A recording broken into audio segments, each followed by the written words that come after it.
Welcome to Bozeman, Montana, and the FCS quarterfinals on ESPN. Tonight we're in Big Sky Country for a matchup of the two hottest teams in the FCS. Stephen F. Austin, the Lumberjacks, champs from the Southland, and Montana State, last year's national runner-up. Last week, the FCS playoffs were turned upside down. The upset of #1 seed North Dakota State by Illinois State. They will take on UC Davis tomorrow. Also tomorrow, Villanova and Tarleton State. And the Montana Grizzlies hosting South Dakota on ABC. Hi again, everybody. Welcome to Bozeman alongside Chase Daniel, former Missouri quarterback. I'm Clay Matvick. Morgan Uber will join us in just a little bit from the field. So this one starts the weekend. A couple of teams that started the year 0-2 and now both riding 11-game win streaks. This FCS bracket is wide open, Clay. Montana State, they have a clear path to the championship. They were in it last year. Can they get past this Stephen F. Austin team, who in my opinion has had the most historic season in program history? They're going to have a tough chance tonight. All right, let's go down to the field. Morgan Uber is with Coach Brent Vigen. Coach, your run game has been a success all season. How do you attack the nation's #3 rushing defense? Well, I think to some degree we got to do what we do. We got to be able to be balanced as possible, but it does start with our guys up front getting the job done. And with quarterback Sam Vidlac on the other side, a true pocket passer, how do you disrupt his rhythm tonight? Well, we've been really good at getting pressure up front, and that's going to have to be the same. We got to cover on the back end. How does experience in past playoff games help your team here on this stage? Well, it doesn't guarantee us anything, but we've been here before. We've been on the stage. We played on a Friday night, and I certainly like the fact we've done that before. Thank you, Coach. Absolutely. There's Colby Carthel, 49-year-old Southland Coach of the Year. Second trip to the FCS playoffs with the Jacks. Lost in the first round in 21. 3 wins away from an FCS title. Stephen F. Austin won the toss. They deferred. And so Montana State will start with the football at the 25-yard line. National runners-up last year, trying to get a step closer to a first national title in 41 years. And they hope Justin Lamson, the junior from El Dorado Hills, California, can lead them there. A dual threat transfer from Stanford, brought in to fill the void left by touchdown Tommy Millott. He's a steady presence out there. He's got excellent leadership. As you said, a dual threat quarterback, can throw it, can run it. Look for him to get on the outside early, get involved with these receivers. They're going to start with 3 wide receivers. And they will run it with Adam Jones, and nothing going on the left side of that offensive line. The sophomore captain from Missoula, no gain, and this defense is elite for Stephen F. Austin. Absolutely. #2 total defense in the FCS, #5 scoring defense. Without their best player tonight, Charles Demings, on the outside, they're going to have their hands full. See the Stephen F. Austin defensive numbers. Second in the nation in total D, 5th in scoring defense, under 17 points per game. Lamson wants to throw for the first time. He'll get it to Jones out on the flat, and he is cut down quickly, short of the 25 by Jalen Mayo. One of the 2 big-time corners for the Jacks, but only one is playing in this game tonight. Yeah, Jalen Mayo is going to have his hands full. He plays to the field. He's their best guy on the field right now. They play a lot of cover 2 where he's up and into the run game, and these screen passes like that, he's really physical. Charles Demings is out sick. He is a guy that many think is going to hear his name called in the draft. The other cornerback did not make the trip. And now Lamson goes down in a heap. Sacked behind the line by Kai Thomas, the big cowboy from Elkhart, Texas. That's a loss of 5, and Montana State's going to have to punt. Kai Thomas usually plays defensive end. He's lined up over the left guard at this point. Is able to swim him outside, and this SFA defense, they're really good at getting sacks, pressuring Justin Lamson. Here's Bugs Mortimer, best punt return man in all of college football. 4 punt return touchdowns. As Colby Froker gets it off, and it is going to land and check up at the 45-yard line. He is such a weapon. Mortimer did not play last week. He is back to 100%. It's going to be interesting to see if they kick to him all game long, or they try to kick it out of bounds right there, just a short kick, and they're going to have good starting field position right here. So here comes Sam Vidlac, former Montana Grizz quarterback, back in the Treasure State tonight. Southland Conference Offensive Player of the Year. You can see what he did last week against Abilene Christian. 357 yards, a career high, 3 touchdowns, and did not turn it over. He's a point guard out there. They go with 4 wide receivers. They will start with the run game and Jarrell Wembley. Wembley has room on the left side, and he is going to pick up 8 on first down. Bryce Greavy throws him down. With the senior having the best year of his career, out to a good start tonight. Good vision by Wembley. They love this counter where you're pulling number 74, the right guard, getting downhill runs going. One with a little tempo, and here's Wembley again, first down as he lashes his way to the 40-yard line of Montana State, a gain of 5. Stephen F. Austin team, they like to throw it, but coming in today, talking to the coaches, they wanted to establish this run game early, back-to-back plays. First 2 plays of the game runs. Play action, Vidlak throwing for the first time, and it's complete. Caught at the 35, and getting inside the 35 is Blaine Green, former Oklahoma State Cowboy. His second year with the Jacks. Carson Williams on the stop, and so far this offense looking salty. And tempo, too. Trying to get this crowd out of it on the line, staying in second and short so far. Vidlak again, slant route through the hands of Green that time. And it lands incomplete. Stephen F. Austin coming off a hard-fought win at home over Abilene Christian last week. 41-34, 8 lead changes. And avenged that week 2 loss. Haven't lost since. But this is a hostile environment. But so far, they've moved deep into Montana State territory. Here's a big 3rd down and 2. Complete, and that is caught by Derek Bowler for a first down. And that's something we've seen from Vidlak all season long. When I said he's a point guard, he just goes out there, takes the easy completions. We've seen a couple stop routes into the short side of the field. All these corners playing a little bit off. On first down, Vidlak going to the end zone and almost hits Derek Bowler in stride. Just out of his reach. Derek Bowler with a really nice job of stacking the defender, getting back on top. And Sam Vidlak's going to want this one back. It's just a catch and throw. He's open down the field, just right, outstretched arms. 2nd down and 10. Wembley in the backfield. He'll get it again. This time, nothing up the middle. Paul Brott meets him. The big nose tackle from Billings. NFL scouts know about this guy. Paul Brott on the center, just swim moves them. This SFA offense likes to run a lot of counters, and with that, the interior of their defensive line has straight runs at the running back. So now 3rd down. This Bobcats team has never faced Vidlak. Didn't face him when he was in Missoula. They know him well. I know they need to make him uncomfortable tonight. Certainly a passing situation here. Here comes the pressure and hit from behind. Ball is loose, and Montana State has it. Kenny Iden knocked it loose, and Zach Cruz recovered it. Kenny Iden with a wonderful play. They're in field goal range and just completely demolishes Vidlak.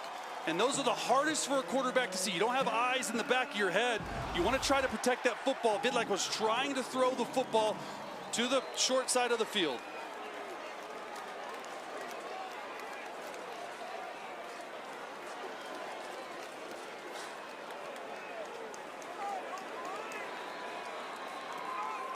Kenny Iden, a guy that Colby Carthel said made him lose some sleep this week, the head coach for Stephen F. Austin, and now Montana State goes back to work on offense. We'll try to find some traction.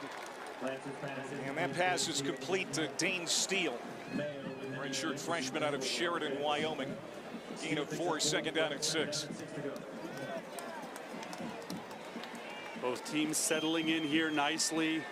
Stephen F. Austin hasn't traveled a lot of distance away. This is a very tough crowd to play at. Business as usual for Montana State. They're used to this. See how this defense goes about their business. And now we're going to get our first flags. Jason Berg, our lead official tonight. It's a Missouri Valley Conference officiating crew.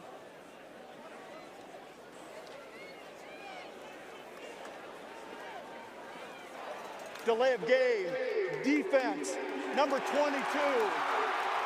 using signals that stimulate the snap count.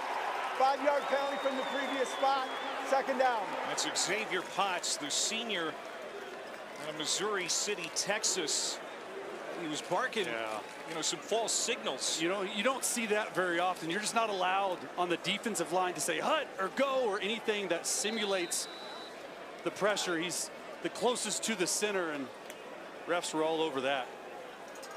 So now after the penalty, second down and 1 from the 44. And they're going to try and run it up inside with Julius Davis. And just nothing there. A loss of 2 as this run defense has been pretty stout. The 4th best rushing attack in the FCS, 3rd best run defense. You've been talking all week about you think this is where the game is going to be won or lost. It's going to be won or lost in the trenches. This offensive line for Montana State Bobcats, they're really good. This defensive front, they stem and move a lot, which means they're on the snap. They're just not right in their gap. They're moving at all times. This is a very aggressive defense. They like to come after you. They like to get after the passer. Big down right here on 3rd and 3. Play clock down to 2. They get the snap off. They're going to swing it out.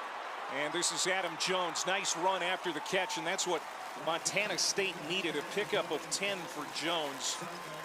He's a good receiver, their best receiving running back. Justin Lamson, the last 3 or 4 games, has done a really good job just staying patient. That's just a screen to the left, but a lot of underneath completions. They let their guys like Julius Davis and Adam Jones catch the ball underneath and get vertical. They're not trying to push the football down the field too much. First down and 10. And this is going to be caught. And no gain for Jones. Just looking for better offense all around this week, especially in the pass game. Montana State, a season-low 92 yards passing against Yale. Yeah, this entire offense starts with the run game. They punish people on the ground. Sort of an old-school approach with a new-school way. A lot of shifts, a lot of motions. They cannot be one-dimensional against this aggressive SFA defense tonight. Brent Vigen called last week's win over Yale clunky. A lot of people didn't like how it wrapped up. Dane Steele, big catch, run to the 25, and now Montana State is starting to feel it. A gain of 22 for Steele. Stephen F. Austin all year long has been susceptible to the RPO, the second level. They're reading that linebacker. You're able to see the linebacker blitz and come up. And 84, Dane Steele, who had a TD a couple weeks ago against Montana, is the second receiver, getting him involved early here tonight. Adam Jones and Taco Dowler, number 14 in the backfield. Dowler will go out in motion, and they're going to get it to him for the first time. And he is dangerous.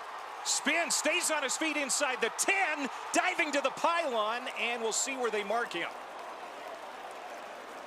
There's a penalty flag down. Yeah, you're going to get a hold offensively out there blocking. What an effort, though, to try and get into the end zone by Taco Dowler. 20-yard gain is going to go for naught. Holding, offense, number 84. 10-yard penalty from the spot of the foul, remains first down. Offensive coordinator Pete Sturbeck has a big note to himself on his play sheet this week. Get the ball to Taco. He only touched it 2 times last week. Yeah, they're getting him involved early, and they've done this a few times. Just an RPO, throw a little bubble screen out to the right. See number 10 there, Jabez Woods blocking, but the hold right there is on number 84, Dane Steele. It's just really hard when you turn your defender every single time. You just have to let go. That defender's taught to spin off of it and to try and get that hold if you can't get to the ball carrier. It's exactly what happened here. We push him back.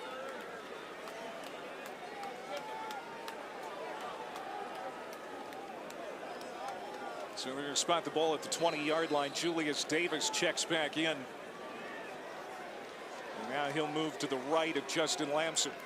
First down. And it is Davis. Good to see Davis in good spirits before the game. Of course, that post-game exchange with Brent Vegan went viral. They have patched things up, and the relationship has never been better, according to both. Yeah, Julius Davis, just a competitive guy, right? Didn't like how the other team was talking, and, you know, him and Coach Vegan have a really good relationship. We talked to him about it. They moved on, and Julius Davis is their workhorse, going to get a lot of carries here tonight. It's 2 tight end set. They like this on play actions on the outside. 2nd and 10. They dump it off to the tight end. This is their best receiving tight end, Rocky Lencioni. And that is going to be just shy of a first down. So it'll be 3rd and about 1. I love that play call there. 2nd and long. Everyone's expecting pass. They drop back behind the sticks. It's a nice little tight end screen. And 3rd and short here just screams Julius Davis up the middle. And another flag. This is going to be a full start. False start. Offense, number 10. 5-yard penalty from the previous spot. Remains 3rd down. Yeah, Jabez Woods right there. Trying to go on a hard count. I don't like going on a hard count on 3rd and short right there in your red zone area. Here's the screen, though, on 2nd down to set them up. By Rocky Lencioni. Set up 3rd and short, but I don't like that play at all.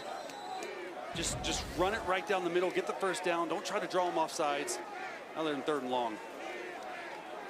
Couple of penalties on this series. 3rd down and 6. Dowler motions out, trips to the right. Lamson throws over the middle, finds Dowler, and he is brought down inside the 1. There's Dowler again. And Taco with a pickup of 15, 1st down and goal to go. You can see him motion out. He starts as the inside receiver, and it's just a little option route. They just call this a choice route. You can break in, you can break out. You clear everything out, send all 3 receivers on the inside. That's where he does most of his work.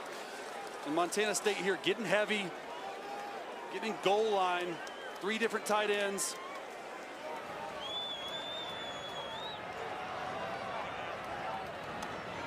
Deep handoff. Jones stood up, and 2nd effort. No signal yet. Yes, touchdown, Adam Jones.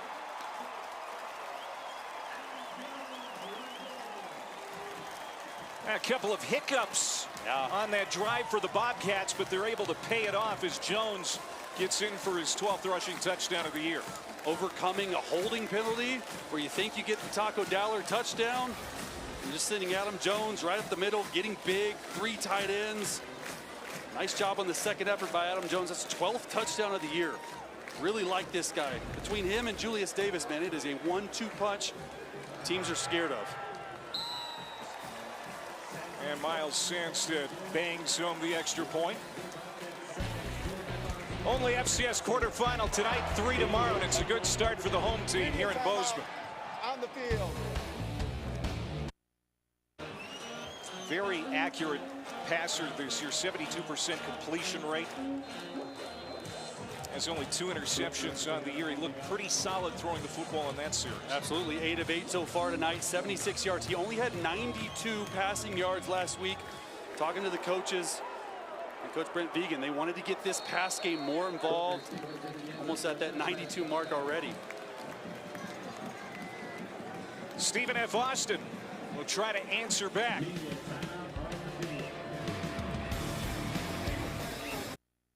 Frisco, Texas has hosted the last 15 years, moving to Music City.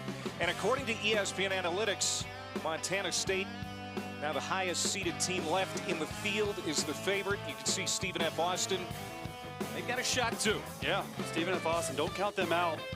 Coming up here on the road versus Montana State Bobcats, how do they handle the environment? We already saw the 1 turnover today with the sack fumble.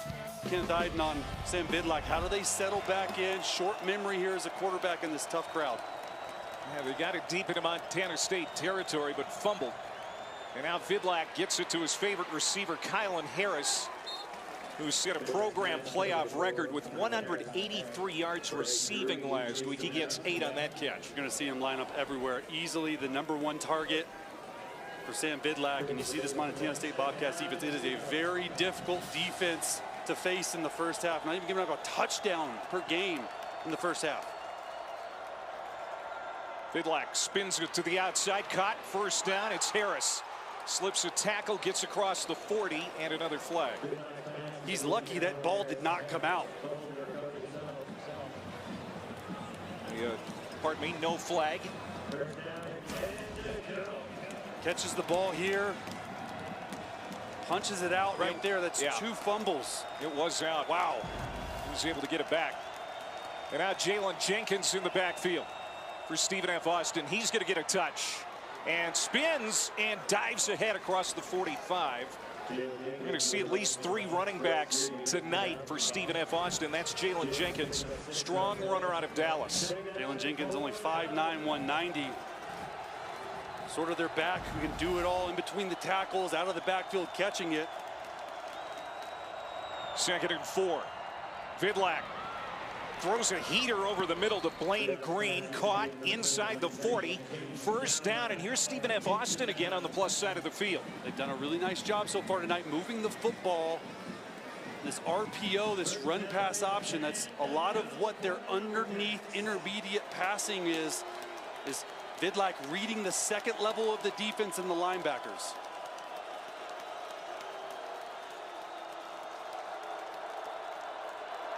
From the 38, first down, Vidlak going to the air again, through the hands of Bowler, and picked off. Caden Dowler. Another interception for Dowler. 5 straight games with a pick. 6 total. Caden Dowler. At this point, it's not luck. He is good. Montana State has it when we come back.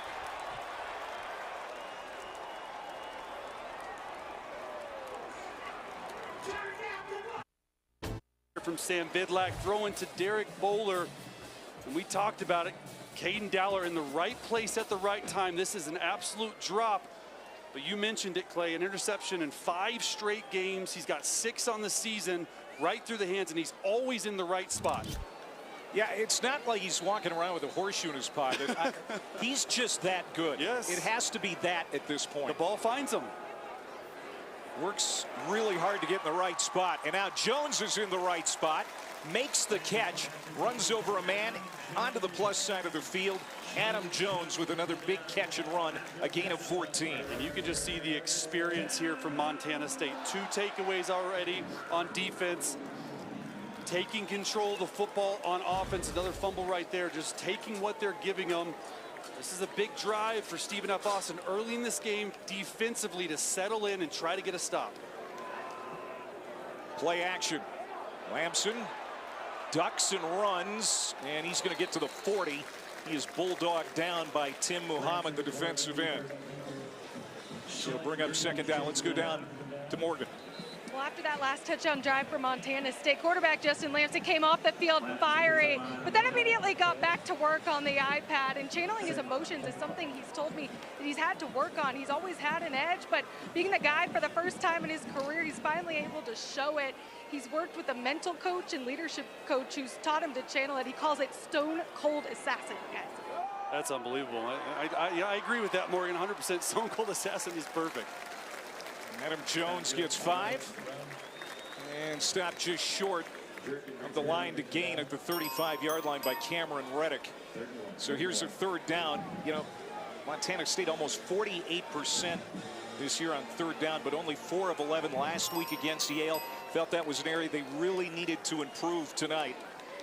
And the Jacks, of course, they have the 8th best 3rd down defense in the FCS, but they're not going to get a stop here as Jones runs right through the middle. Reddick knocks him down, but a gain of 6 and a 1st down. Here's the thing Montana State does really well. 1st and 2nd down efficiency. Stay on track. They get into this 3rd and 2, 3rd and 3 type plays, and you're able to see Adam Jones and Julius Davis both just going straight through the middle. This offensive line, we haven't talked about them a lot. It's the same starting combo for the last 10 games. They are huge up front. They are bullies. They want to play bully ball. They want to hold on to the football. And at the heart of this team is the run offense. They're going to fake it to Davis. Keeping it is Lamson. And he is a dangerous runner. Dual threat. Picks up a dozen. It's always difficult when you play man-to-man coverage. See the defensive end on the left side just come straight down. It's a pull read all the way. They don't do a lot of it, but when Tim Mohammed crashed right there, Lamson kept it. He's going to keep it again, runs to the outside, and quickly swung down by Jaden Southard. Flag comes in, several flags come in.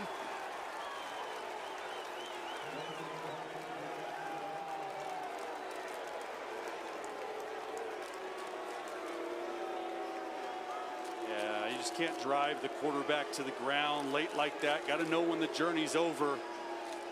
Right there, Eli Fields, the defensive tackle.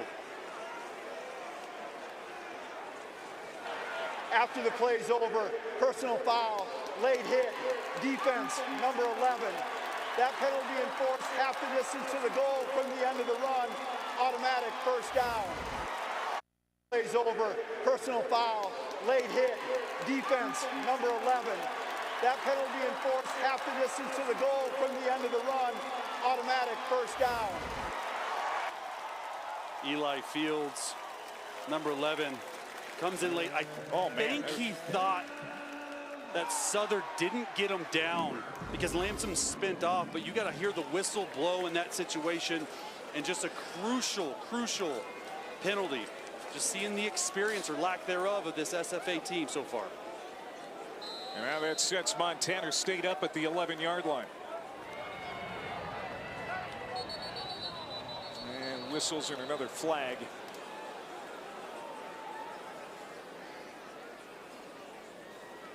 This time it's going to go against the Bobcats. Offense, number 73.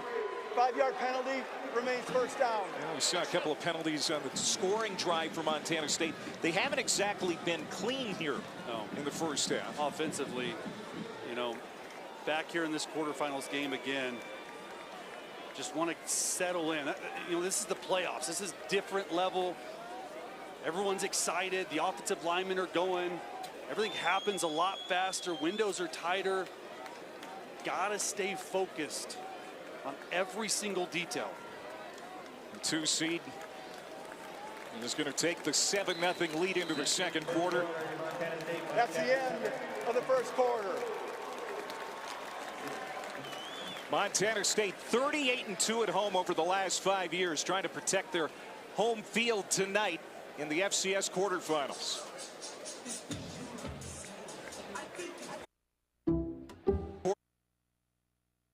In that opening quarter for Montana State, leading 7-0. Let's go back to Morgan. After a 3-and-out on the first series, how has your offense been able to respond these last 2 drives?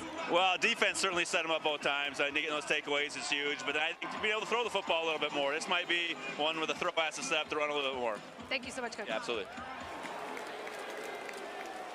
And now we're going to get a timeout called here by Stephen F. Austin. Timeout. Stephen F. Austin. Their first of the half. This will be a 30-second timeout. What you heard Brent Vegan talking about the defensive play here so far tonight, Chase. The 2 takeaways, 25 on the year now, and Caden Dowler. No shock that he has made an impact already in this game. Well, their 2 best players, Caden Dowler and Kenneth Iden, the fourth. They are the ones making these plays, forcing a turnover, sack, fumble, and then the interception. They've been on an absolute heater the last 4 or 5 games. Dowler has 5 interceptions. Kenneth Iden with 5 sacks and 7 tackles for loss in the last 5. So those 2 guys with the most experience showing up here early tonight. The FCS playoffs continue with the semifinals next Saturday on ABC and ESPN2. For more information, visit tomorrow, 3:30 Eastern on ABC. The winner of this one gets the winner of that one. A lot of people in this state would love to see another brawl of the wild between Montana and Montana State, which of course the Bobcats won 3 weeks ago in the regular season to claim the Big Sky title outright. And that game will be here too, right? Julius Davis is going to plunge into the line, and not much there on first down. Aaron Austin, the senior transfer from Colorado, was waiting with open arms. He'll make the stop, no gain. Another zone read option by the quarterback. He's reading the outside end. Stephen F. Austin did a really nice job after Lamson took it for about 10 yards early in the game, crashing the end down and putting number 6, Jaden Southard, on the outside.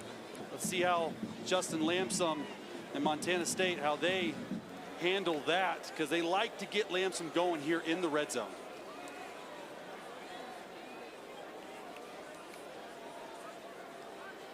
Second and 15. Here comes the pressure. Lamson escapes one, and he was throwing to the sideline as he was in the grasp there in the backfield. Was able to get it away as Victor Edisuyi, the nose tackle, almost got him down. And that sure looked like he was down right there. Oh, he barely got it off. Headsy play to keep it from being third and really long. We were talking about that for a while live. It looked like he was down, but nice job, nice awareness. Throwing the football away is that steady presence that we were talking about it early. Lamson 11 rushing touchdowns. Defenses always have to account for him. Third down and 15. And another whistle. Flag in the secondary. This could be delay of game. Delay of game. Offense. 5-yard penalty. Remains third down. It's the fourth offensive penalty so far for Montana State. It's got to settle in. Second on this drive, both in the red zone. That's their breath. Montana State still trying to clean some things up. Jones in the backfield. Shotgun snap. Lamson throws it to Jones. Stiff arm making his way to the end zone. Dives, touchdown. Adam Jones. 21 yards to the house. This is just pure effort from Adam Jones. Justin Lamson is checking it down. They run 4 verticals. Adam Jones just sneaks out, and 2 missed tackles cannot happen. And again, the Bobcats are able to turn a turnover into 7 points. That's the story of the game. 14 points off of turnovers so far tonight.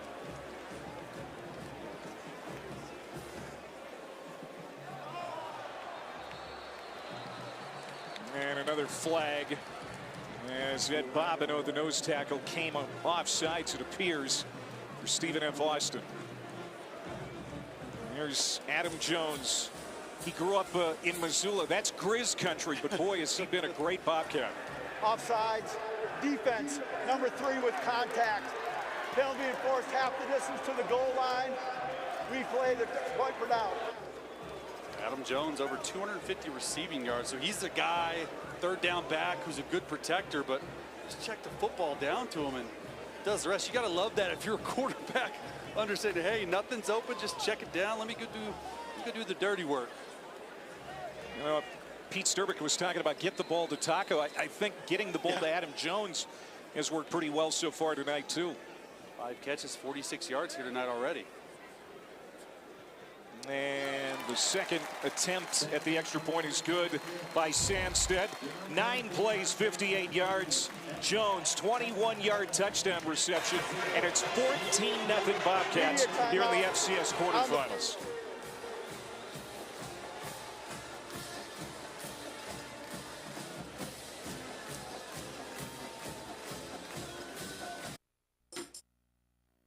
Leading at 14-0, trying to get one step closer to a national championship game in Nashville. Montana State went undefeated in Big Sky play for a second year in a row. Lost at Oregon and here to South Dakota State in 2 overtimes. First 2 weeks of the season, but since then, this team has been on a different course and, dare I say, a mission. Stephen F. Austin is going to get it at the 25-yard line. This offense needs to figure out a way to move against this defense, which has been creating havoc. Yeah, Montana State all night long. 2 massive plays, sacked by Kenneth Iden, and the interception off a tipped ball by Caden Dowler. Their 2 best guys are shining the brightest here tonight. And if you're Stephen F. Austin, you've moved the football well your first 2 drives. Sam Bidlack, settle in. Guys, catch the football. Okay, you've got 2 turnovers, really important drive. Vidlak getting right back on the horse as he throws it to Kylan Harris. You know, one thing about Vidlak, Chase, is he is a confident young man, more of a mature man. He's a true adult for sure, and very much a leader on this team. He needs to keep his head up. He's extremely bright. He can go through, he can process information. You said it, career high passing last week. A lot of game left. Another throw, and that's going to be a first down. As he goes back to Harris, keep in mind Vidlak turned it over 3 times in the Week 2 loss to Abilene Christian back in September, and then in the rematch last week was absolutely outstanding, made no mistakes. Yeah, 2 turnovers tonight already. The conversation on the sideline is, hey, let's just settle in. We got a whole game in front of us. It's all right. We need you. And Wembley is going to pick up maybe 1 on first down as Neil Daly is in the game, and that's good to see. Did not play last week against Yale. He was out with an illness. They are missing a linebacker, and Xavier Aarons out with an injury. 2nd and 9. Play action. Vidlak, pocket closing in around him, got it away underneath to Wembley, but he dropped it. Gonna need to take some miles per hour off that one. He threw that one really hard. Montana State's in 2-eye safety look. Want to find the running back, and Paul Brotman. He is number 41. He has been a mess tonight. He's been all over the place. 3rd and 9 right here. Montana State, they like to fake like they're blitzing and drop out. Let's see if they end up bringing the pressure here. They're all lined up on the line of scrimmage, but this is sort of their MO, try to trick the quarterback. Vidlak, pressure being chased by Idens again. Throws it on the run to the sideline. Did he catch it? The officials talking about it. It is a catch for Kylan Harris. Just tiptoeing along that sideline. Kept a foot in. It's a 9-yard reception. Sam Vidlak's not known for extending plays. Let's see if we got it. Oh, is that left knee down before he catches the ball? The other view is probably going to be better. The ruling of a completed pass is under further review. Looked like his left knee might have been coming down as he catches it.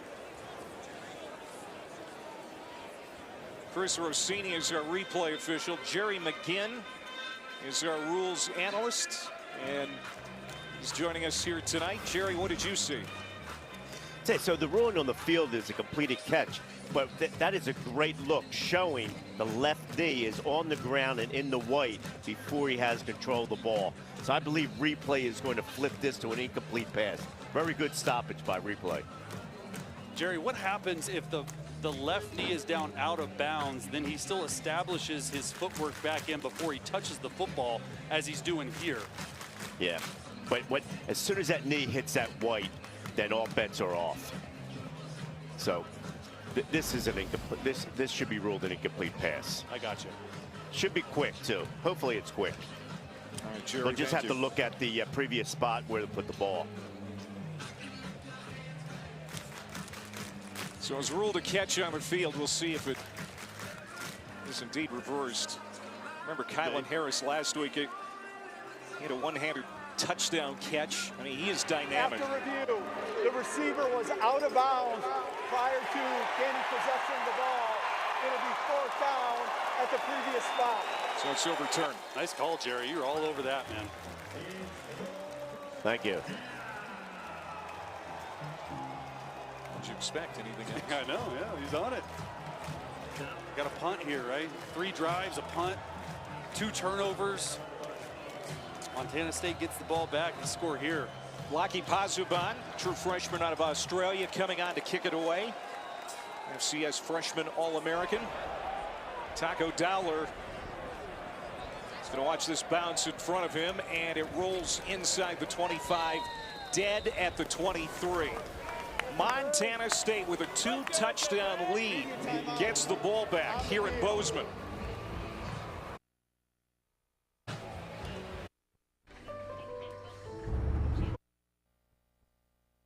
Championship against It's, 19 million people watched it. He's winning it for sure. A sure thing. Oh, a sure thing. Kind of like you were when you played at Missouri. All right, so Montana State going back to work on the ground with Julius Davis. 30 carries for 170 yards rushing last week as a team in the second round win over Yale. Those were hard-earned yards for this ground attack against Yale. It seems like they're coming a little harder tonight too on the ground, but everything's going fine through the air. Yeah, and they're just playing a numbers count, which means, hey, how many guys are in the box? If there's enough out, and you see these wide spread out formations like you're seeing here, the quarterback's just counting the box. And there's 5 guys in the box, he's gonna throw it out to the sideline, just like this. And there's another easy first down. Now trying to hurdle a man there is Chris Long, the transfer from Rutgers, who had a touchdown last week, recovered a fumble in the end zone. And this was him trying to get over the defender after the catch. For a receiver, knowing the journey's over, just step out of bounds. But another job, great job by Justin Lamson, right? They're just reading how many guys. If there's an extra hat in the box for the run game, let's throw it out. They're already 122 passing yards. They had 93 last week. And this is something, talking to the coaches, they wanted to get better at this week. Pumping. Lamson wide open. Jabez Woods. Just his 21st catch of the year, but a guy that they think a lot of. Redshirt freshman from the state of Washington, a gain of 23. And they've been setting this up all night long. Taco Dowler, a little pump. You're going to see the nickelback, number 37, jump down. And Jabez Woods, nice job just settling in that hole on the sideline. They've been setting this up all night long. You knew they were going to come to it. Really nice execution there. And you see these numbers, Justin Lamson already almost at 150 passing yards tonight. First down. Inside the 40. And Julius Davis again. Julius Davis came into the night 52 yards shy of his first career 1,000-yard season.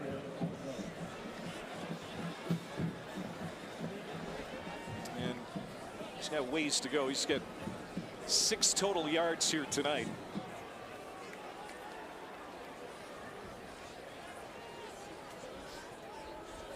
And that's not going to help his total. Malachi Williams with the tackle. That's going to be a loss of 1. You go back to Justin Lamson. The last 4 games, he's averaged 17 pass attempts, has only thrown for an average of 136 yards. Talking to the coaches, Clay, they said, hey, this is the missing ingredient for a run deep into the playoffs. The way he's playing today, 12 of 13, already 144 yards and a touchdown. He's already over that passing yard average number in those 4 games. Stepping up big. Jones in the backfield on 3rd down and 5. Lamson looking left, comes over the middle. Nice catch by Long. I mean, that was high. Long, who's 6 feet tall, reached up, plucked it out of the air for an 8-yard pickup, and they'll move the chains. Lamson going to his second read. Number 1, excuse me, Chris Long. Just climbing the ladder there. Not a really accurate pass. These receivers have been all over it tonight. Extremely accurate night for Lamson. We talked about it, 72% accuracy rate coming into the night. That is caught inside the 5. Rocky Lencioni, the big tight end. 21 yards, first down, goal to go, Bobcats. 6'3", 240 pounds. Lencioni goes up and gets it. And they're just wearing out these sideline throws in the intermediate part of the field. Oh, now this time Stephen F. Austin. It's their hackles up. Lamson gets hit hard in the backfield. And there's Eli Fields. Remember, he had that penalty earlier in the first quarter. He made the hit. As we go back to that catch by Lencioni. That's good in the NFL. He got 2 feet down right there. Big man going up and getting it. And now this is where Lencioni is the real specialist. He's really good in the red zone. And he and Lamson have hooked up 5 times for touchdowns. This is where the legs of Lamson come alive too. He sprints out to the left, being chased, and he's going to be lit up from behind. Jaden Johnson, true freshman who got the start at nickel tonight. as Michael Patterson is out with an injury. Rolling out to the left. You never really think as a quarterback when you're sprinting out to throw an option route to the left that someone's going to run you down. But Jaden Johnson, who gets a start here tonight, because Michael Patterson is out with injury. Big play right there. All right, so now 3rd down and goal to go. The junior quarterback Justin Lamson and the Bobcats from the 9. Stephen F. Austin, just sit back, got to play a little man, got to get a stop here.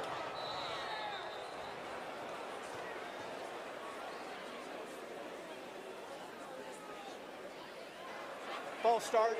Offense, number 86, was not set for a full second prior to the snap. 5-yard penalty, 3rd down. That's the other tight end, Hunter Province.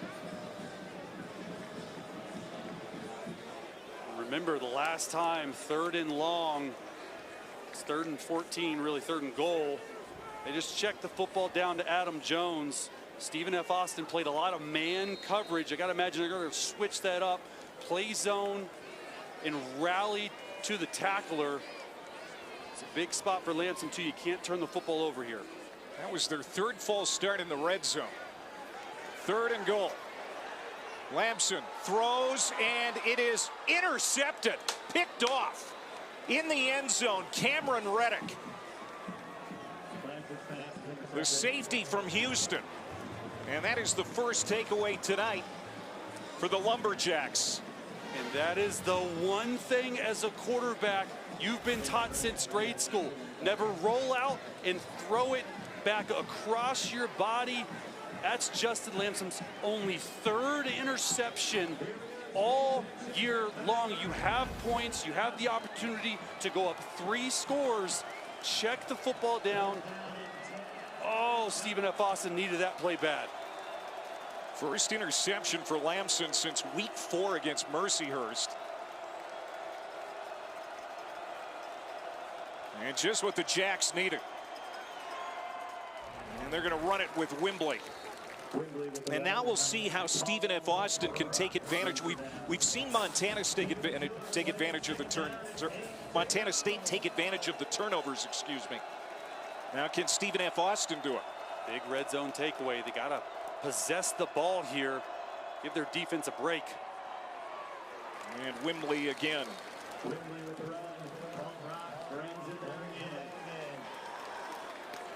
Gain of 4, brought with the tackle.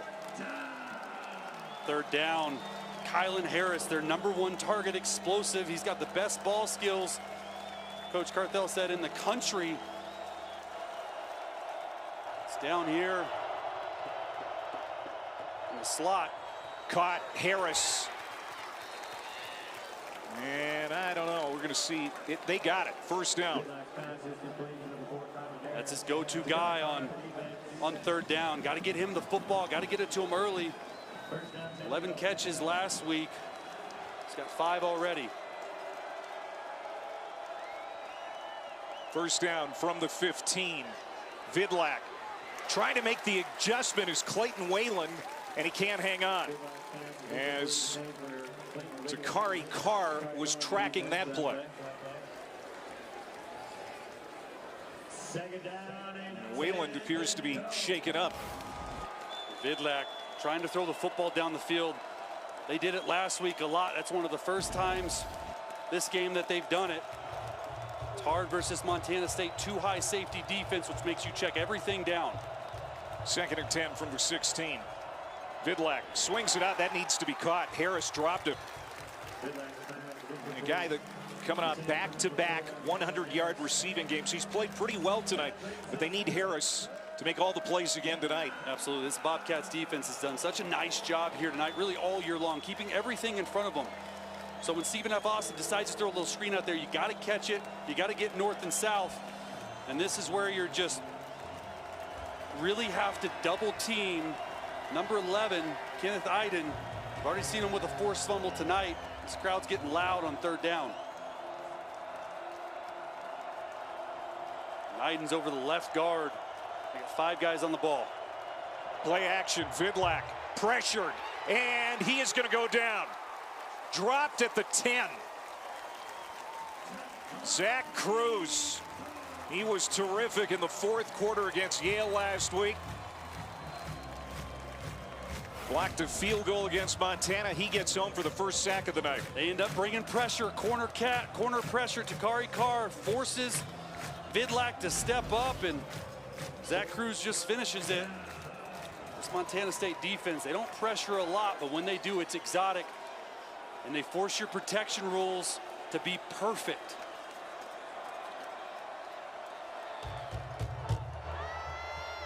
So Stephen F. Austin has to punt after the takeaway. Now Taco Dollar catches it with his back to the defense, gets it across midfield and inside the 45-yard line of Lumberjacks territory.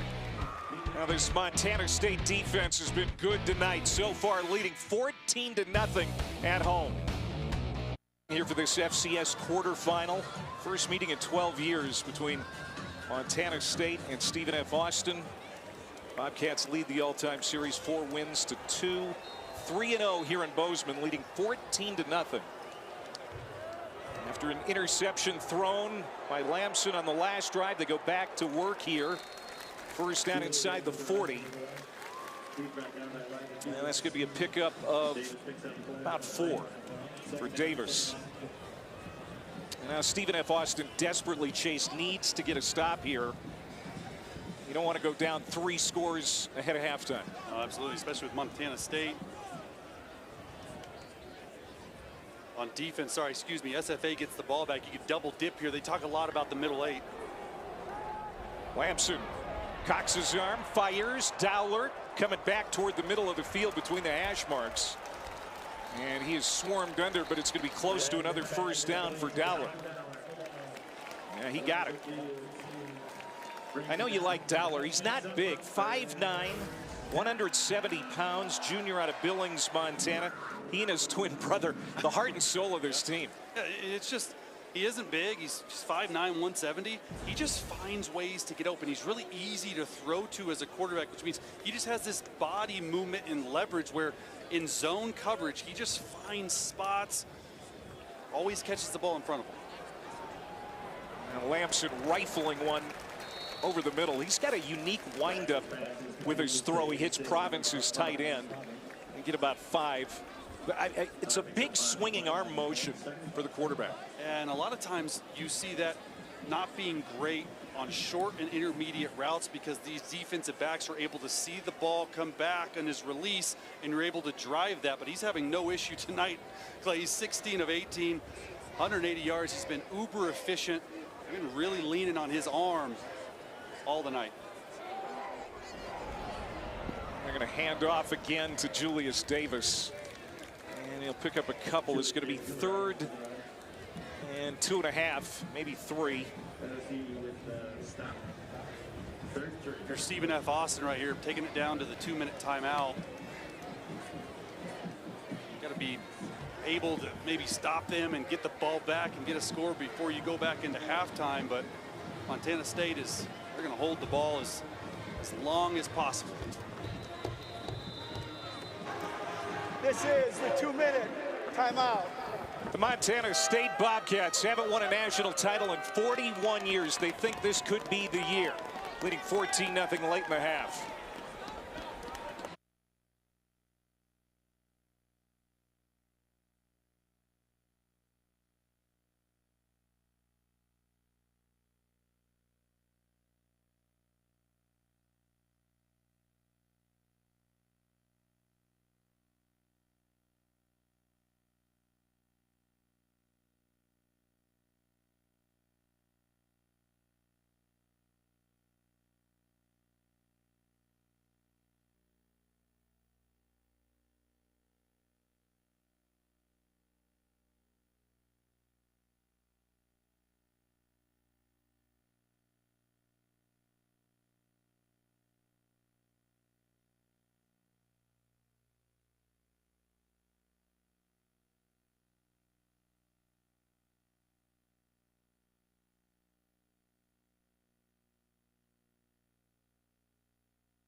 to the FCS playoffs, the quarterfinal round, 24-8. Montana State leading Stephen F. Austin. Alongside Chase Daniel, I'm Clay Matvick. Morgan Uber down on the field. So the story of this game, the Montana State defense, turning those turnovers, those takeaways into points. 3 takeaways, 21 points off turnovers. The Montana State offense is doing their job once they get it here. And here we go. Their best player, right? Iden with the sack fumble. He's forcing it. And then a drop pass right here. Caden Dowler with the interception. And Iden again, you're leaving him on an island. Carson Williams scoops it up, tries to score, but the very next play, Justin Lamson connects with the tight end, and look at these pass yards for Montana State. That's the difference. Justin Lamson, extremely efficient, 17 of 20, 188 yards, 2 touchdowns, +2 in the turnover margin for Montana State. That's the big thing. Stephen F. Austin's defense came in allowing 266 yards per game total. Second best defense in the country, but already have given up 215. We have a half to go. We're going to return this. Coming out of the end zone, this is Richard Reese, the Baylor transfer. He's lightning quick. Not a bad effort, but he's going to be stopped short of the 25 as we go down to Morgan. Well, Coach Cardwell told me there was certainly some frustration in his locker room, the hole that they're going to have to dig out of. But he said there's still plenty of belief. They've been their own worst enemy in all of this. He said coming in, a key was to stop the run, and we've done a good job of that. But they've made plays through the air, and we've dropped balls. But the biggest adjustment he wants to see is doing better at protecting quarterback Sam Vidlac. The Bobcats have mixed up pressures, but there's no excuse. If he has time, he can make plays, and he showed it on that final drive of the first half, guys. Yeah, he's been sacked 3 times. This team is going to have to channel that East Texas toughness and that red dirt mindset. Vidlac is complete on his first pass of the second half, and he finds Bowler, the former Indiana Hoosier, for a pickup of 8 yards. For how bad Stephen F. Austin has been in the first half, and all the takeaways and all the turnovers, if you score here, get the 2-point conversion, it's a 1-score game. And a run it for the first time in the quarter with Wembley. And the tackle there by Alex Eckert. Lewiston, Idaho native. Real tip of the hat to this defense. We could talk about them all night, the way they have played, and they're playing with a man down. Xavier Aarons is out, but they have been taking advantage of opportunities. Harris with the catch, and that's going to be another first down. Quickly wrapped up by Carson Williams, who had that fumble recovery that set up a score for Montana State in the first half. Montana State just playing really soft right now, coverage. Sam Vidlac's doing a nice job just taking what's open underneath. We'll run it again. And Jarrell Wembley, the senior, wrapped up after a yard gain. Tell you what, these Lumberjacks got to break with the weather here in Bozeman. It's really cold just about everywhere in the state. Got up to 50 degrees here today. They thought that weather was going to be an issue along with the altitude. Throwing it downfield is Vidlac. Good adjustment by Kylan Harris. Man, he is quietly putting together a pretty good ball game, and now a flag on this sideline at about the 40-yard line. Kylan Harris, nice job understanding it. Offense, number 56. 5-yard penalty from the previous spot. So Jake Henry, a legal man downfield. Seth Martin, number 68. He's replaced left tackle Robert Keller. Robert Keller has given up 2 sacks to Ken Iden so far, so we're going to see if he can hold this guy. You got to help him out there. Hadn't played a lot. Running back, tight end over on that side. With this noise, Stephen F. Austin, the loudest crowd they've played in front of this year, and that's incomplete. Wayland had the touchdown just ahead of halftime, the intended receiver. Stephen F. Austin brought the band into practice this week to try and get acclimated to loud noises. And the Bobcat Stadium, pretty loud. There is the Stephen F. Austin band that flew in today to be a part of this.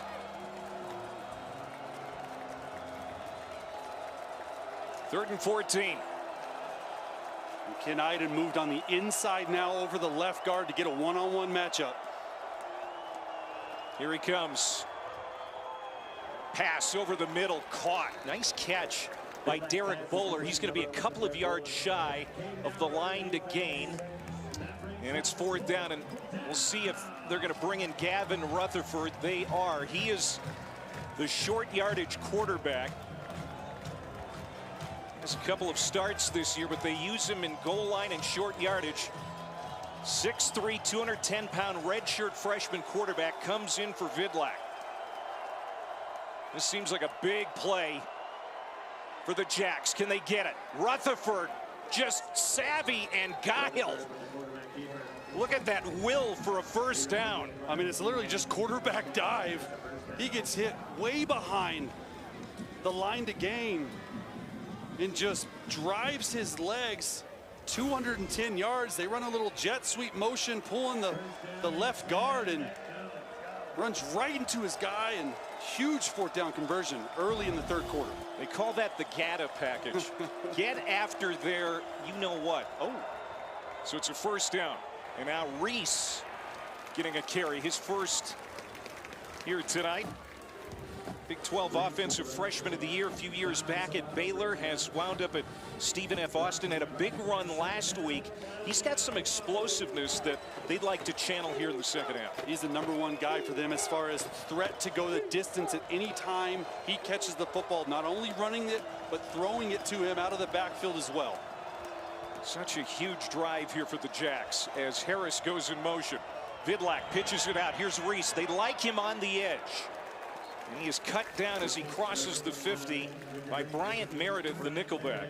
That was a really good tackle by Meredith. And the long run play last week you said about Richard Reese came off this speed option. They run it a lot. They're reading the end, old school, and nice job right there to get in 3rd and manageable. And once again, I'm looking at, hey, there's no Kenneth Iden on the field right now. Oh, he's coming in. All right, he was off. Now he's coming in, and he's lining up over the left guard.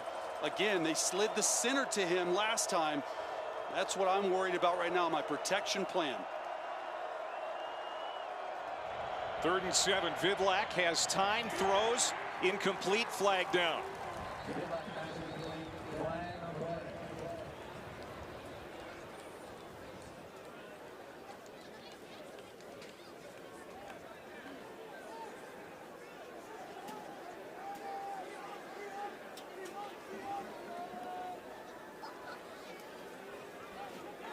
Illegal formation, offense, more than 4 players in the backfield. That penalty is declined, 4th down. That's a killer for Stephen F. Austin. Yeah. It's rough. And they're keeping their offense out here on 4th down, down 16. And their go-to guy in the slot, Kylan Harris.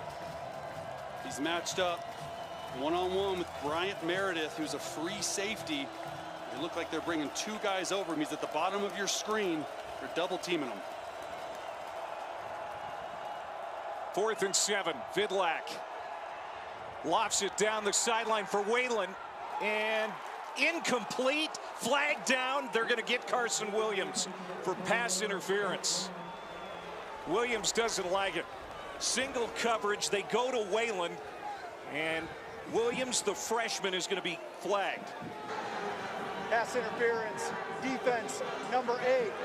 15-yard penalty from the previous spot. Automatic 1st down. And he's had a big play here tonight, but that's a costly penalty. Underthrown deep ball. Works all the time when the receiver comes back to him. And I thought there was pretty good timing right there on Carson Williams, but it's the underthrown deep ball. It's undefeated. Receiver comes back, and both of these 3rd downs and 4th down so far, money downs, they have gone to Clayton Whalen, not Kylan Harris on these jump balls. He had a touchdown on it earlier on 3rd and goal, and a big 4th down PI call right there. Montana State's been the more penalized team tonight. That's their 7th. Slant to Harris. 1st down and more, and he dives to the 19-yard line. Every time they need a big play, they go to Kylan Harris, and now this team in the red zone. Yeah, this is a huge drive. Make no mistake about it. Going with tempo here. Got to get set. Jenkins right up the middle. Just a big hole.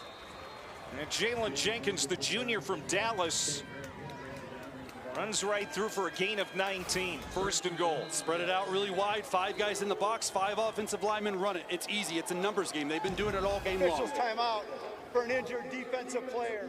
This will be a full media timeout. So the Bobcats have a man down. Taki Uiagalelei-Lekepa, the free safety. We'll check on him when we come back.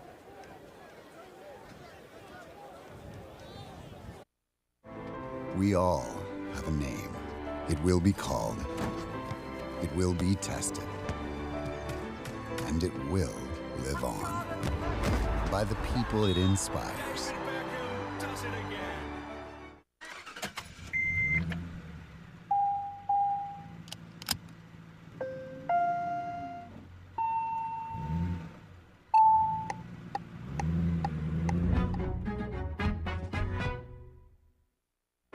First drive of the half, and Stephen F. Austin, down 24-8, has gone 12 plays, 71 yards. Now, can they bring the ship into port and really make this a game here in Bozeman? This is where Kylan Harris, number 4, shines. 10 total touchdowns on the year, over 1,000 yards. They like him on these little option and choice routes. They've matched him up in the slot. He's stacked down here at the bottom of your screen all the way outside. But they're going to toss it to Jenkins, trying to cut the corner, and he's upended and knocked down at the 5. Second down and goal as Carson Williams, who had that penalty earlier here in this series. A nice tackle. You got to imagine getting close down here inside the 5. Number 12, Gavin Rutherford, that we saw on the 4th down, the other quarterback. This is sort of getting to his area of the field, depending on what happens here on 2nd down. Stay with the ground attack and into the end zone. Just muscling it in from 5 yards out. Jalen Jenkins, his 5th rushing touchdown of the year. And we'll see if they're going to go for 2 again. They've done that once already. 5 Bobcat defenders. Once again, 5 offensive linemen. 2 high safeties. Look, they were double teaming Kylan Harris out here on the slot, and Jalen Jenkins just right down the middle and going for 2.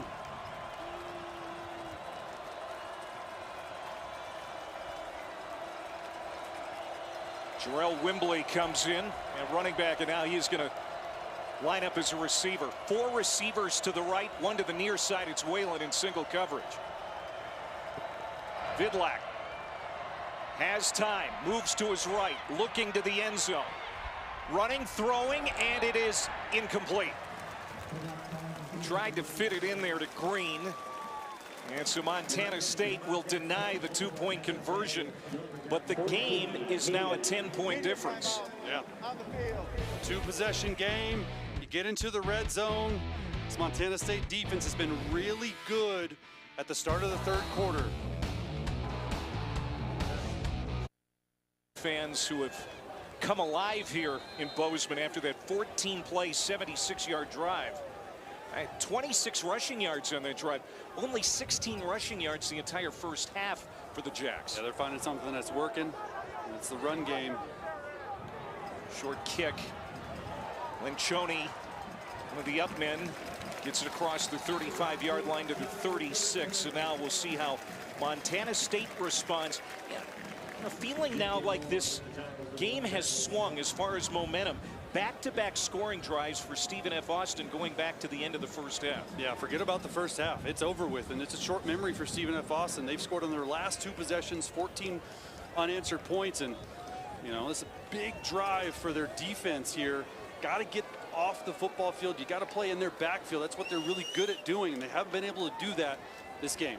See Lamson's numbers, and he's thrown it really well tonight, despite the 1 interception. We're going to start with Julius Davis. Davis to the 40-yard line. Julius Davis, 7th year of college football. 4 at Wisconsin, 3 with Montana State. Part of a 3-headed rushing attack. Had 3 1,000-yard rushers last year. Scott Troy Humphrey, Adam Jones, who's still with the team, and then, of course, Tommy Millott. They haven't missed a beat here this year. That's an unbelievable stat. 3 1,000-yard rushers. Lamson drops back, throws, and got it to Dane Steele, wide open. And to the 20-yard line, Aaron Sears, the free safety, finally tracks him down, but Dane Steele had a lot of real estate to work with, and he gets 42 yards. Number 37 down at the bottom of your screen, Jaden Johnson. He's playing corner because Michael Patterson's hurt. He tries to drive and goes for the interception. Just take the tackle right there, and a really nice job by Dane Steele. Look at him try. You have to get that broken up. And Dane Steele with a nice catch and run. Former Wyoming high school wrestling champ Dane Steele, another tough guy on this roster. More penalty flags, and this is another false start in the red zone for Montana State.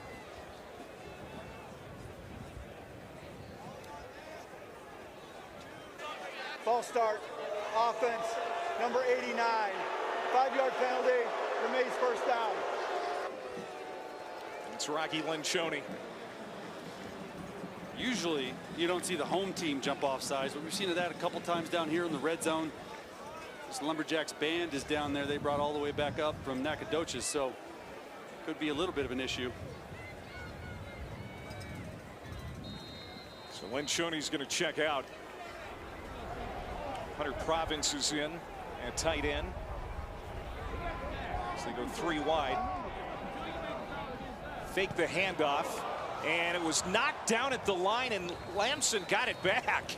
Boy, you talk about a fortuitous rebound as Lamson threw it, and it was knocked right back into his arms. Well, it's a really nice job by SFA up front, getting their hands up. This is a RPO. Number 2 Aaron Austin gets his paw on it, and this would have been a touchdown to number 1 Chris Long. There was no one around him. The free safety comes up. Really nice play there by Aaron Austin to save a touchdown. There's Stephen F. Austin defense really has to buckle down now as the offense has gotten back in the game. Lamson's going to take off right up the middle, gets to about the 19-yard line. Adasuyi, nose tackle, makes the stop. So it's going to be 3rd down and long.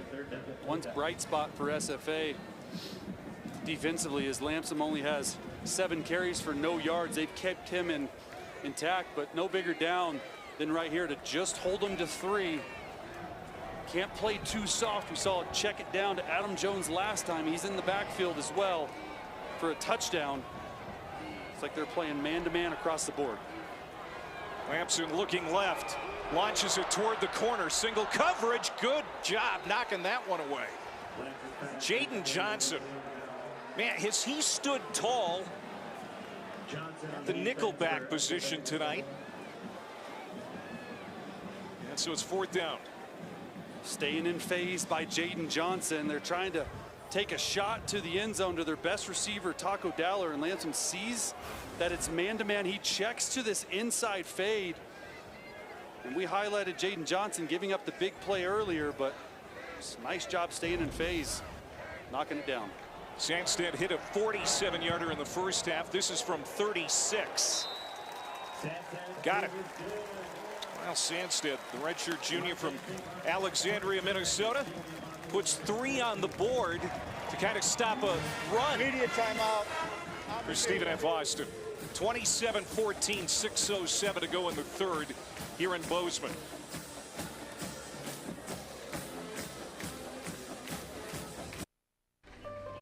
Standalone game. Sign me up, coach. Week from tonight. Touchback. Let's go down to Morgan.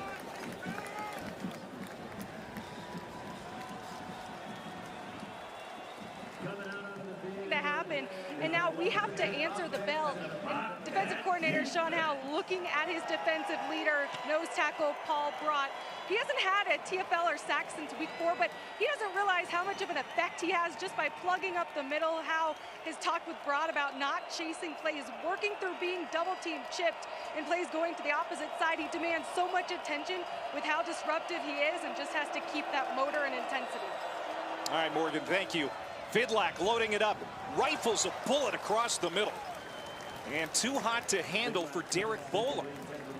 That's a second drop of the game. Both have come in the middle of the field. The first one was intercepted by Caden Dowler. I'm telling you right now, if he catches that, it's a house call. Stephen F. Austin's done a really nice job attacking the middle of the football field versus this too high safety look. Let's see if they come back to it. They've scored on their last 2 possessions. 6-play touchdown drive, a 14-play touchdown drive. Vidlak taking a shot. And that one out of the reach of Kylan Harris as Tayden Gray, and that big 4th quarter interception last week, was tracking him. There you see Paul Brott, the big nose tackle. Where's that special number 41 here for the Bobcats? That's the legacy number. Carries a lot of meaning here in the Treasure State. Montana, the 41st state to come into the Union. Vidlak loads it up again over the top, and that's tipped incomplete. Neil Daly, the middle linebacker, how about getting back in pass defense to knock that one away? Neil Daly, the Mike linebacker, running through coverage in the middle of the field. They've continued to try and throw this, and you're running one-on-one with the receiver. Gets his hand in there and breaks it up. He did not play last week. He was sick, so he couldn't answer the bell for the Yale game. He's a big part of this defense. That's only his 2nd pass breakup of the year, but a huge one. First 3 and out for Stephen F. Austin, and a fair catch taken here by Dowler at the 34-yard line. So Montana State has stemmed the tide after back-to-back scoring drives. Montana State scores a field goal, and then now a 3 and out for Stephen F. Austin. Well, the FCS playoffs continue with semifinal action next Saturday on ABC and ESPN2. More information, go to ncaa.com. Here's a look at the bracket. Illinois State, the Cinderella story of this playoff, going to be at UC Davis. Davis didn't expect to be hosting this week after Illinois State knocked out the Bison, Villanova, and Tarleton. That's going to be terrific. As let's start on the ground, that's going to be a 1-yard pickup for Davis. And then, you look at Montana and South Dakota. The Grizzlies, should they win there and Montana State holds on to finish this one off, I mean, that's going to be a rematch between these 2 long rivals, and they have never met in the playoffs. That's going to set some records. I'll tell you what, I mean, we did a Grizz game, and this is our 2nd time in the great state of Montana, and both of these crowds are crazy and wild, and be a matchup to see. This is defensive tackle Xavier Potts, the training staff out to look at him.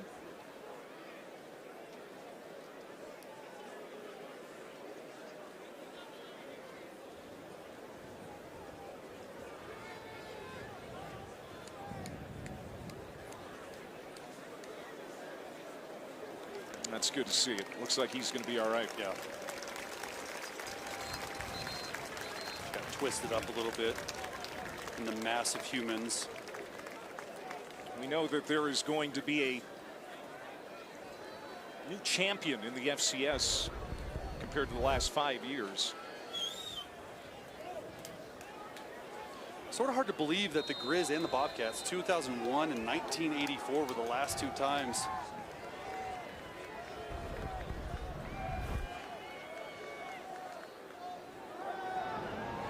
Slant incomplete. They're picking it up, and now Jaden Johnson's going to run it back. They did not whistle it dead. This looks like a turnover right now. Montana State, I think they thought it was incomplete too. This is going to be reviewed for sure. Yeah, it looked like the receiver had the ball in his hands. Number 10, Jabez Woods. Ruling on the field is a completed pass for a catch. Right there. Fumble recovered by the Smart defense. move. First down, Stephen F. Austin. By the refs to let this play on. But the rule is you got to do a football move, and that football move is 3 steps. I don't think that should be overturned pretty quickly. The previous play, of a completed pass and a fumble recovered by the defense is under further review. You know, the crowd reacting to that. Yeah, they want a review. They didn't think Woods had it either.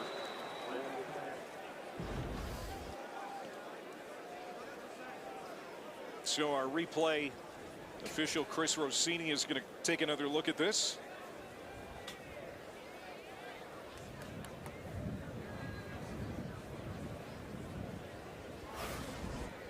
So it was ruled a completed pass and a turnover. And on the fumble, do you think he had it? It sure looks to me. No, he didn't. Yeah, Jerry, right? I mean, the rule is 2 steps in a football move. It just never looked like he secured the catch. This actually could have been an expedited review. This is an incomplete pass. Jerry McGinn, our rules analyst, joining us here tonight. And this shouldn't take too long. Yeah, right now they're probably just looking at the yard line from the previous spot. So, and the clock won't be adjusted.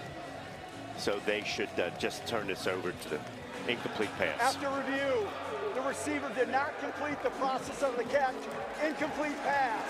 It'll be third down at the previous spot. Jerry, you're 3 for 3 tonight, man. Nice job. Let's keep it going.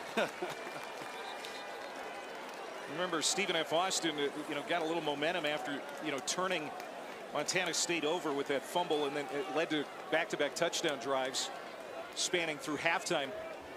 Almost had one there, thought they did, but not going to be the case. Yeah. So third down and 8 now, as the Bobcats are going to need the 44-yard line to keep the drive alive. Just over 5 minutes to go in the third quarter. Adam Jones in the backfield. Dowler motions out into the slot, and he was trying to go to Dowler, and Dowler was crunched down the middle. Here come flags raining in again.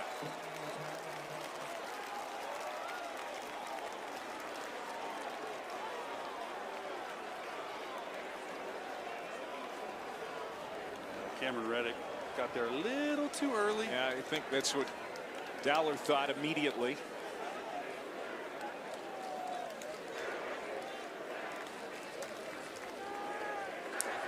Pass interference, defense, number 38. Ball be placed at the spot of the foul, automatic, first down. Cameron Reddick, that hard-hitting safety from Houston, in there a little too early. They end up bringing 6-man pressure. Everyone has a man.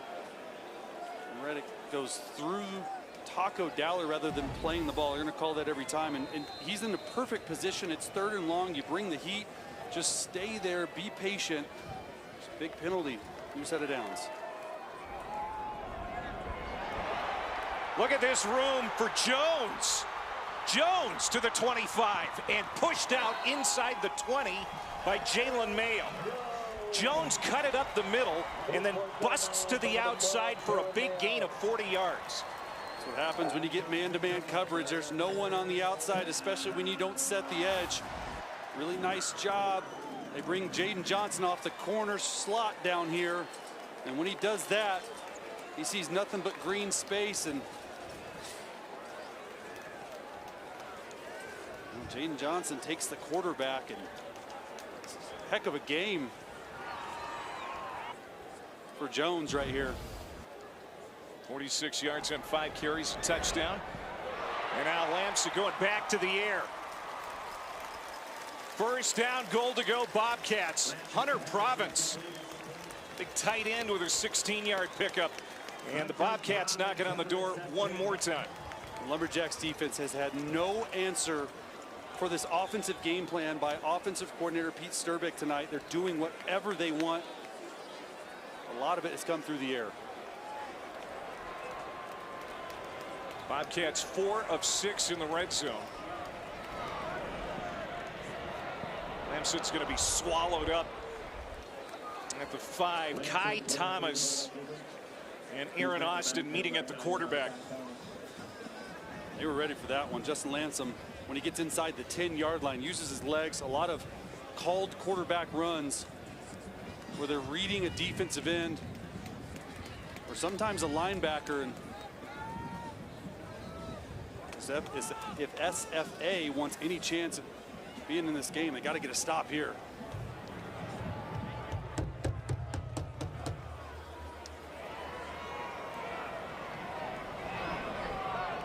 Second and goal.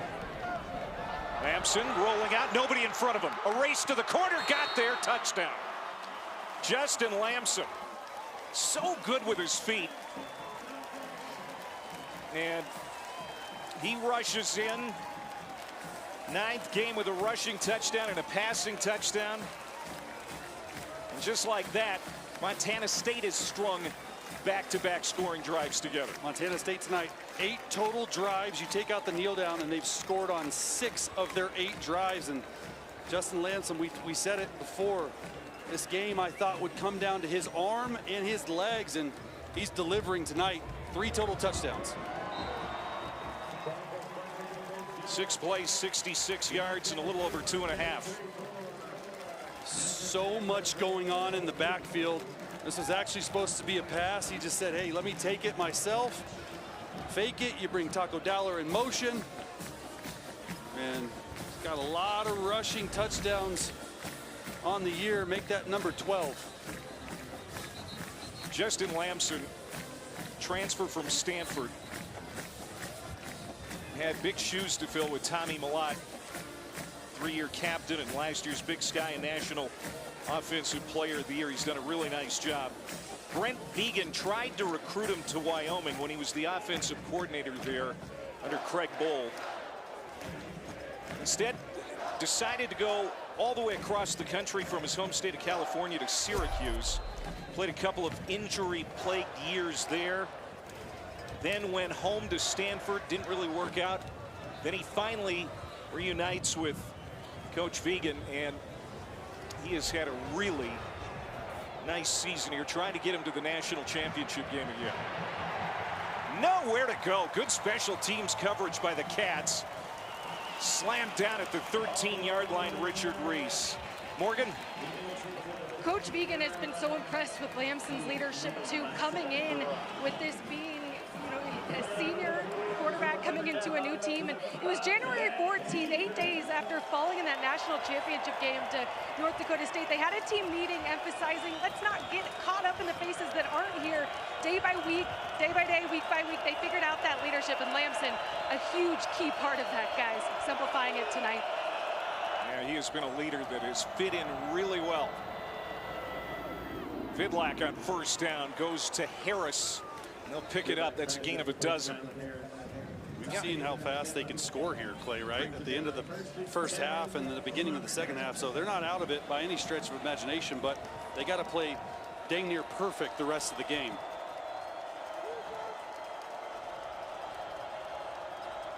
Low snap. Vidlac comes up, twists it off to the 30-yard line where it's snagged. And there's another catch for this offense. Isaiah Davis, former UTSA Roadrunner, picks up 6. Sam Vidlac trying to rally this team as they go back to the ground and right up the middle.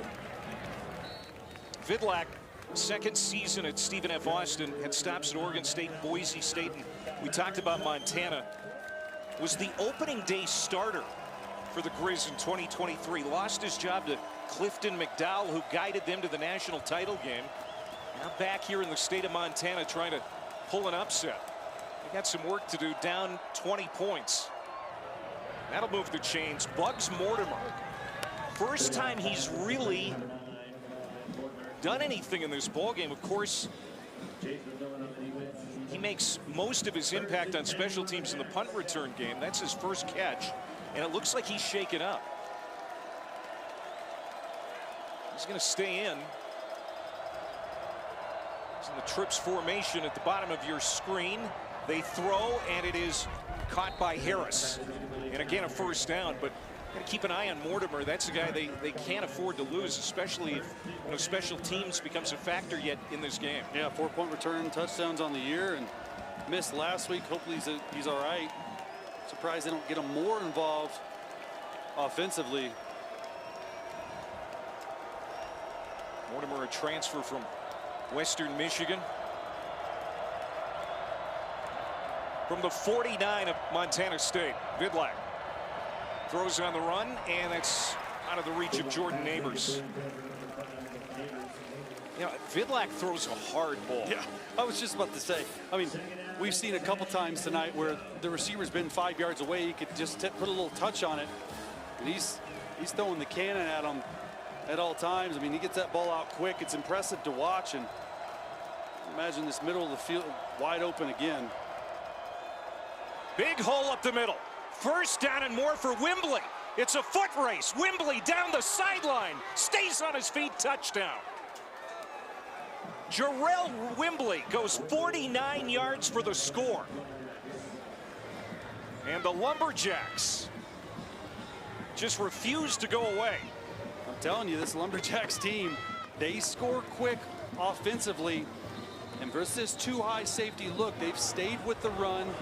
The ruling on the field of a touchdown is under further review. Oh, he steps out at the 6. And guess who? Caden Dowler. Yeah, running him forcing him to the sideline to step out. Dowler with his 6th interception in the first half. He is on a 5-game streak with an interception. And it looks like he just prevented a touchdown for Jarrell Wembley. Just an effort play. You're in this too high safety look and could easily give up on that play.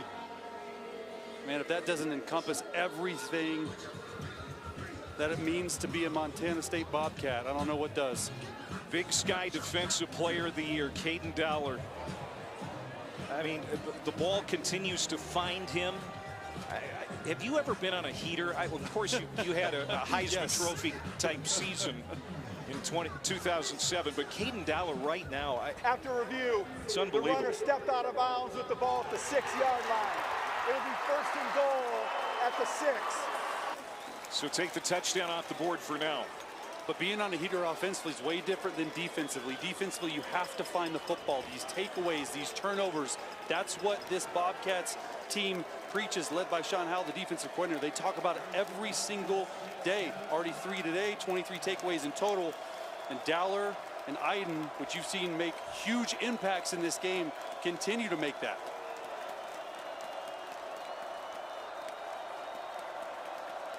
First and goal from the 6. Jenkins bouncing off tacklers, backing his way to the goal line. Touchdown. Lumberjacks get in. On the very next play, they say we are here to stay. We'll see if they go for 1 or 2 here. Jalen Jenkins has been their back of choice in the red zone. Came into today with 4 touchdowns, his 2nd of the night. And they score on the very next play before the 4th quarter. I think we might have a wild one here, Clay, going into the 4th.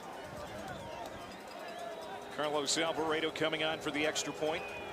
Sophomore from Venezuela. How about it? Stephen F. Austin, the 7 seed. First FCS playoff appearance since 2021. Last time they made a national quarterfinal in 2009. They also came to the state of Montana and got blown out. But, you know, this team's showing a ton of fight, that red dirt mindset. Every time you think they're out of it, what do? They answer offensively. Now it's just going to come down to the defense. They have to somehow get a stop with Justin Lamson.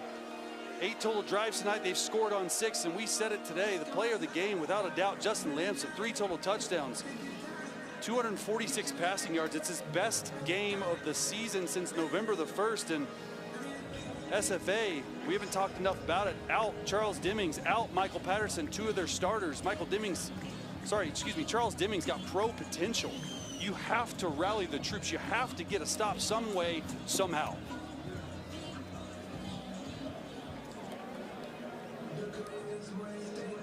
Jacks got a home game last week. They got past Abilene Christian to extend the winning streak to 11 games.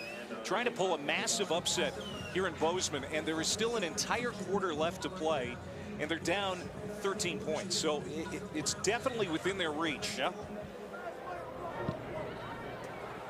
Squib kick. And again, Lencioni is going to take it. And again, he's going to get across the 30-yard line. He's been busy on kick return here tonight. The two longest win streaks that are active in the FCS right now. Montana State and Stephen F. Austin. Villanova's also on a heater right now. 10 wins in a row. Villanova's going to be at Tarleton State in Texas tomorrow. But you got to think, Montana State, they are the highest seed remaining. Yeah. And with North Dakota State out of the way, people are considering the Bobcats to be the favorite. I'm sure Montana would like to have something to say about that. Of course, South Dakota will meet the Grizz tomorrow in Missoula on ABC. Julius Davis stepping out of a tackle, moves to the middle of the field, gets loose, look out. Nobody's going to get him. Julius Davis, the former Wisconsin Badger, loping into the end zone. There is a flag.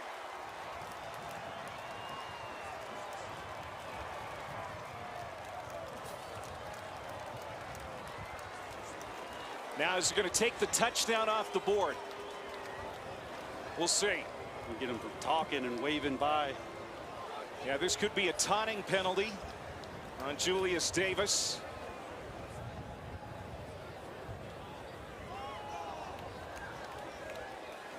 Right as the third quarter came to an end. Jerry? During the run, unsportsmanlike conduct, offense number 32.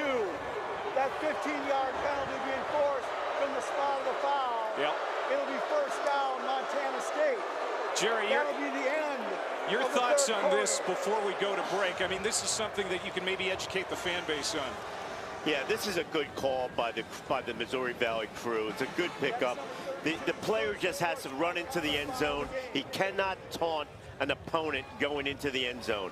So this will be enforced. I believe they're enforcing it from the 5. It should be from the 10. 15 yards. Take 6 points off. Yeah, they're going to spot it at the 20, Jerry, and the touchdown comes off the board right at the end of the third quarter. Yeah, he's doing the Tyreek Hill, the cheetah piece in the fourth quarter, and just not what you want. You see him holding up the 4 sign right now. I mean, this could be a really big penalty. Yep. So it's a 2-score game heading to the 4th in the FCS quarterfinals in Bozeman. Brent Vigen not happy with his running back.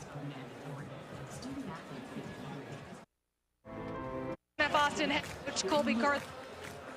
Here was Stephen F. Austin head coach Colby Carth. Coach, that touchdown comes up in the third quarter on 2 scores right now. What do they need to do in the final 15? Well, we got to find a way to make up that 4 points, and I like our chances. I hate we just gave up that big run. We have shot ourselves in the foot all night with turnovers, dropping balls, and poor tackling. I mean, right there, we had stuffed their tail. They hadn't run the ball all night, and it's bad tackling there. Put them right down here on the goal line. So, got to fix that. Make it a memorable fourth quarter. Thank you, Coach. Appreciate it. Axel. So you got an injury, and that was a 4-yard play there for Dowler, but that was a 64-yard run by Davis taken off the board. Brent Vigen, of course, knows his players emotional. We saw that go viral last week. Yeah, he's an emotional guy, and sometimes, you know, he means well, and they have a really good relationship, but sometimes you just got to settle in. There's no way you can taunt like that, and everyone, you know, saw what happened last week in another big time. It's going to be interesting to see if he sees the field again this game. 2nd down and 6. Montana State has been really good in the red zone tonight. Tight end in motion. They go back to the run game, and Jones, he has been super, and he gets to the end zone. Touchdown, Adam Jones. Man, has he been a star tonight. 3rd touchdown. Adam Jones with the hat trick. And this drive, Stephen F. Austin has tried to load the box up with a lot of guys to stop the run, but we saw on the really long run by Julius Davis in this touchdown run right here, when you load the box and you don't set the edge, you're able to get to the outside, and Jones is having a game of his life. And the Bobcats have quieted the Lumberjacks That was a quick scoring drive, 3 plays, 69 yards. And even though the mistake by Davis, you know, they are able to get in the end zone because Jones is just having a beautiful night. Yeah, just losing leverage on the outside. See him set him up inside. Really good vision and burst, and then finishes, says, hey, I'm going to run you over, gets into the end zone. And the Bobcats with 41 points right now. The last 2 home Friday night playoff games last year in 2022, they scored over 50 points both. And watch 84, Dane Steele driving them to the sideline. Nice blocking. Just a masterpiece of a performance here. 9 drives, 7 of them tonight Montana State has scored on. Adam Jones, big year last year, Big Sky Freshman of the Year, runner-up for National Freshman of the Year in the FCS. And they're doing a lot of push-ups here tonight with 41 points on the board. We talked about 41 being a special number on this campus. Yeah. Of course, it's been 41 years since the Bobcats' last national championship. Could be fate. Yeah. Could be fate. 41. Scooped up inside the 5 by Richard Reese. They need a big play. Reese could give it to him. He's got speed. Trying to get to the outside. He is tracked down as they stretch him out toward the sideline. He's buried at the 23. So now Sam Vidlak and the Jacks have a lot of work to do. Former Montana Grizzly quarterback says he's not looking to prove anyone wrong.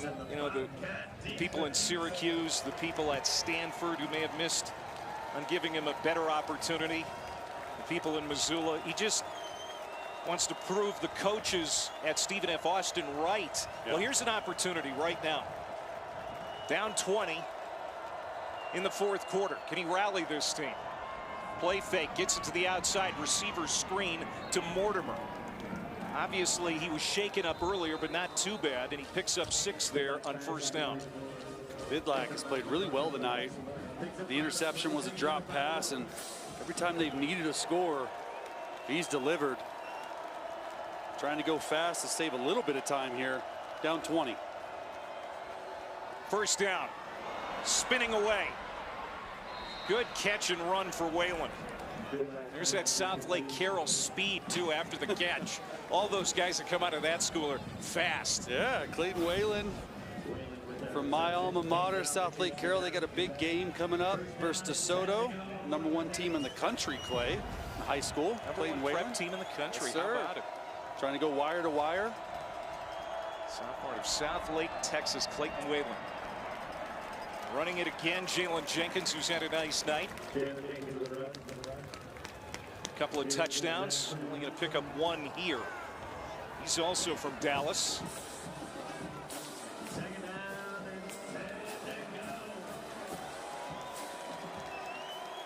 So this crowd here at Bobcat Stadium getting behind the Bobcats. Jenkins backing his way over the midfield stripe. So it'll be 3rd down and manageable. Jacks are obviously in 4-down territory right here. You have 2 downs to get it. The big play offense, we've seen it time and time again. Screen to Mortimer. Dodges 1 tackler, spins away from another, but then the swarm comes. And that's what defensive coordinator Sean Howe wants. He wants a swarming defense. Run to the ball, play as 1 unit, 11 hats around the ball at all time, and Mortimer right there is shaken up a little bit. This is numbers count. There's 4 defenders down here outside of the hash at the bottom of the screen. It was a run option to throw it or run it. They decided they wanted to throw it out there. Timeout. Stephen F. Austin. They're first of the half. This will be a full media timeout. Colby Carthel is going to spend a timeout ahead of this 4th down at midfield. 41-21 in the 4th.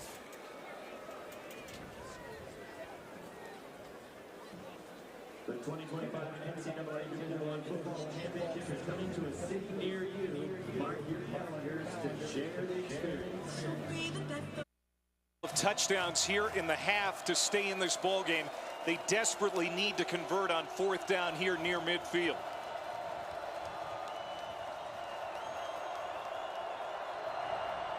Vidlak from the gun on 4th and 6. Down the sideline looking for Harris, and he had him, but he dropped it.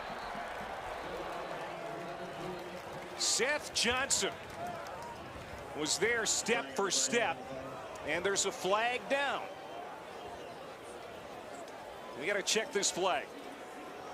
That was a beautifully thrown football. Personal foul, face mask, defense number 6. 15-yard penalty from the previous spot, automatic first down. Here's the break the Jacks were looking for. Yeah, you can't throw that ball any better. But Bryant Meredith pulls the face mask as they're going down the field. Here's the incompletion. Meredith was in the slot on the safety and just grabbed the guy's face mask as he broke to the middle of the field.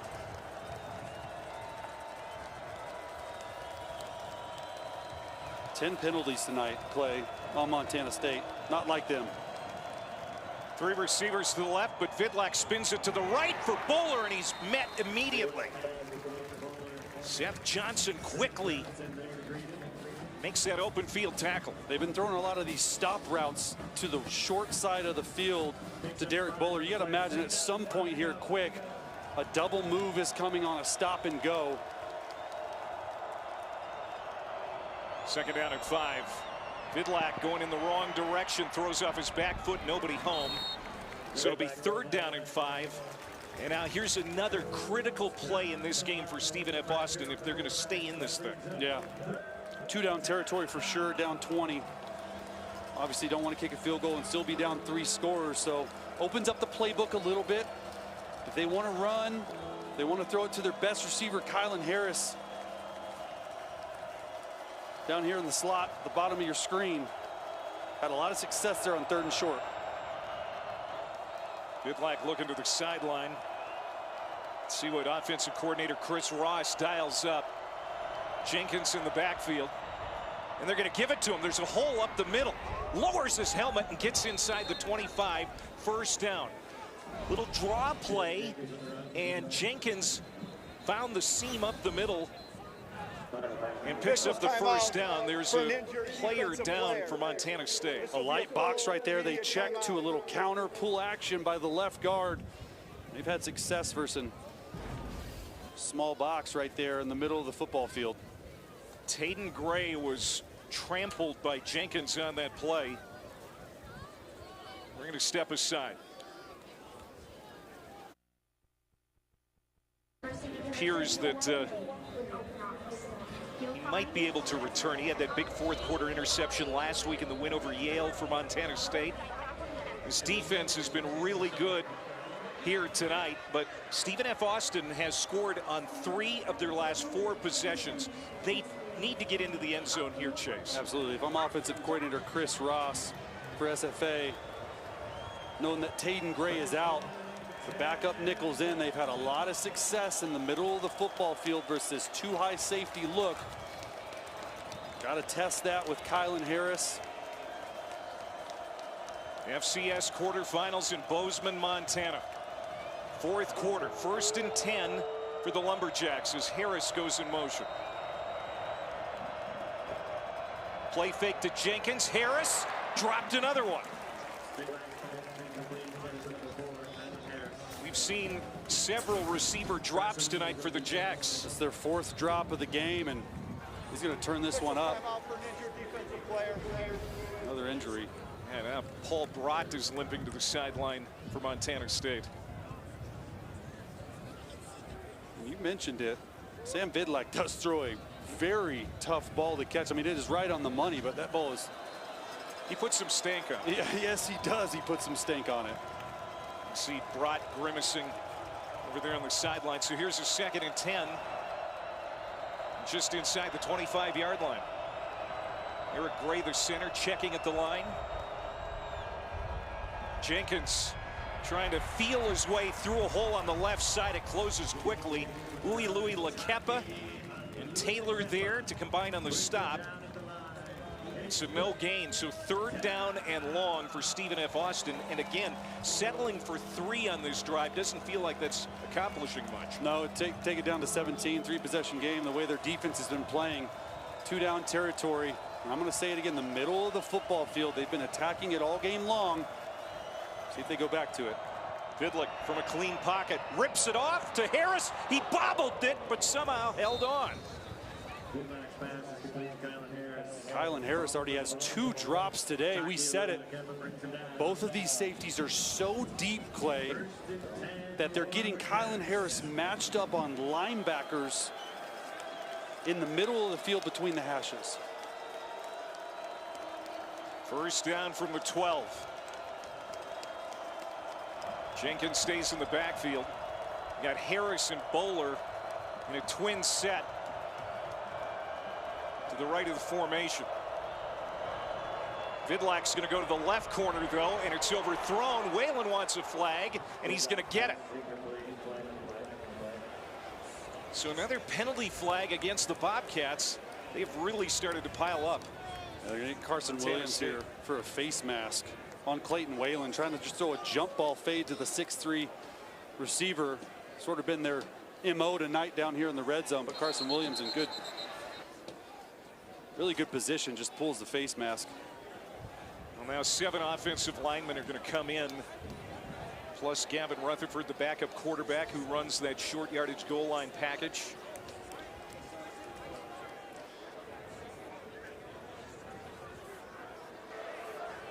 Pass interference, defense, number 9. Foul occurred in the end zone. Ball be placed at the 2-yard line. Automatic first down. First down, a goal to go from the 2. So here comes Rutherford. And that Gata package for the Lumberjacks. Inside the 3-yard line. This is their goal line package. 7 offensive linemen. We already saw it here on the 4th down. We saw him earlier tonight, needing just 2 yards, pick up 6. I mean, he really moved the pile. Let's see what number 12 can do here from a shotgun snap. Fakes the handoff, takes off, lowers his head, charging in, touchdown. 6'3", 210 quarterback. He's a specialist off the bench. How about the man from Katy, Texas? Yeah, just a big body guy. I mean, this is almost like cheating. You got 7 big offensive linemen. The Stephen F. Austin team just doesn't quit. I mean, it reminds me of all these Tim Tebow touchdowns when I was playing. He just literally willed his guy into the end zone. I mean, it's almost automatic from the 3-yard line in. The ruling on the field of a touchdown is under further review. Yeah, this was close. See if he didn't really reach the ball out. Was his knee down, perhaps, before he took the ball across the plane? Running quarterback counter. Hard to tell from that angle. Maybe this will tell us.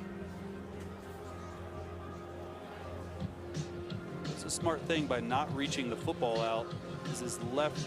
I don't know. That's a touchdown. That's a touchdown. His shins. I mean, yeah. Should be pretty quick. Shouldn't have even stopped it. It's Jerry McGinn, our rules analyst. Well, you know, they're doing their due diligence, Jerry, right? Yeah, you've been on a lot. They are. You know, but every score is reviewed. And I really think they could have done an expedited review on this, because there's a great shot from the end zone that shows his knee is not down, his elbow is not down, and the ball crosses the goal line. So this should be confirmed. Jerry's about to go touchdown. 5 for 5 tonight here, Clay. He's on a heater. Talk about a heater.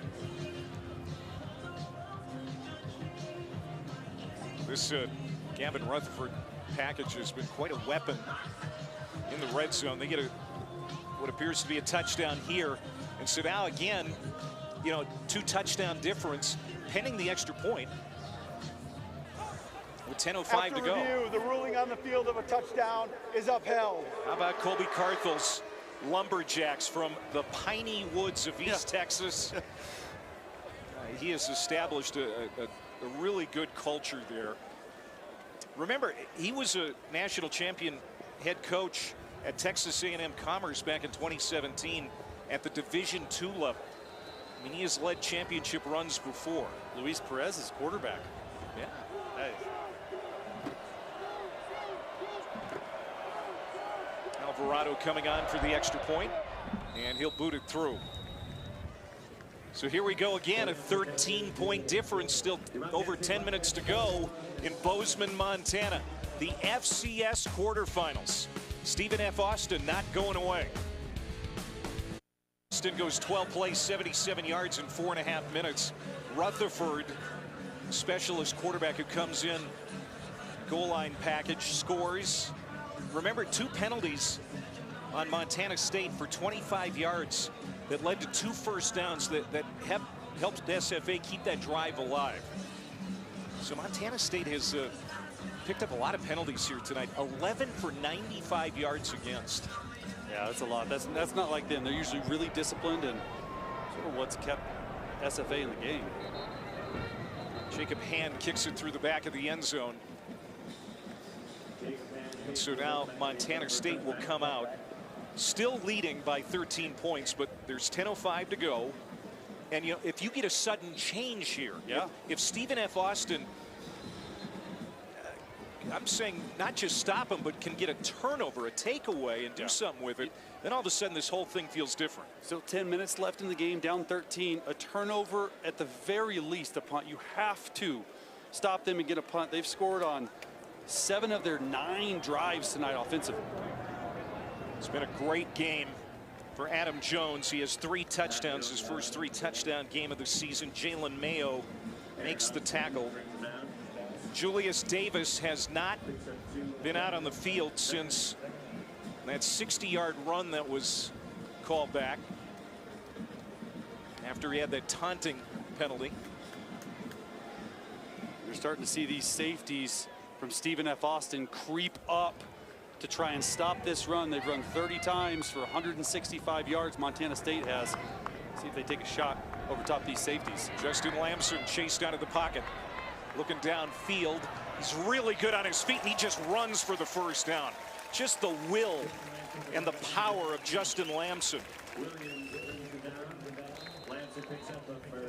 8 yards, they'll move the chains. And they do just that. They try to take a shot over top. They stay on top of the coverage and just outruns Kai Thomas and stays in bounds too. He's a bruiser, 6'2", 210, likes contact and his steady presence, his leadership. The best thing about him, though, coming into the game, only 2 interceptions, the decision-making, Clay. When to pull the ball down and run. It's his 10th carry tonight as a rushing touchdown. They go back to the guy who's kind of paid to do it, and that's Adam Jones, and he gets close to another first down out across the 45-yard line. Alafipo making the stop. So the Montana State Bobcats rushed for 150 yards and multiple touchdowns in 13 straight games now. That's the longest active streak in not just the FCS, but the FBS as well.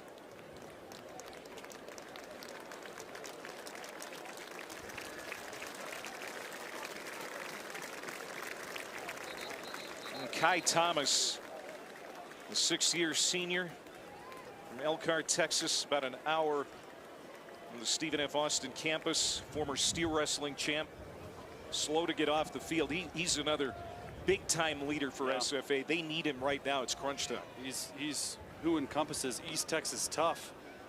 Talking to Coach, he is their guy, and they played in this 4-man front the whole game. Would love to see him switch it up, put 5 across that offensive line, try and switch up the look somehow. I mean, Montana State just having their way with this Stephen F. Austin defense right now. And in no hurry. Yeah, milk that clock. Bobcat offense here. And take the air out of the ball. 2nd down and 1. They work the play clock inside of 10. 3 receivers to the short side of the field. Lamson has time. Now he's going to tuck it and run again. And he is caught from behind, but it's a first down. Pickup of 3 for Lamson. And now the clock goes inside of 8 minutes. Yeah, once again, just a smart headsy play by the junior from El Dorado Hills, California. Lamson tries to take a shot down the field. They call a shot play. He says, hey, not open, rather than incomplete, stopping the clock. Let me run it here, get the first down, milk the clock some more. Headsy play right there by Justin Lamson. Lamson, the only quarterback in the FCS or the FBS to have at least 20 touchdown passes, 10 rushing touchdowns, and 2 or fewer interceptions coming into the night. He's thrown one here tonight. As we get a flag again. And another Bobcat penalty, we think. Yeah, it looked like a false start down here. Been a lot of those tonight. And Mastel right there. Delay of game, defense, disconcerting signals. Second time Defensive that's player hit. flat. 5-yard penalty from the previous spot. Remains first down. That's the second time that's been called against the Lumberjacks. And they're clapping down there. Edward Bobineau, the guy saying, hey, I'm clapping. You can't do that.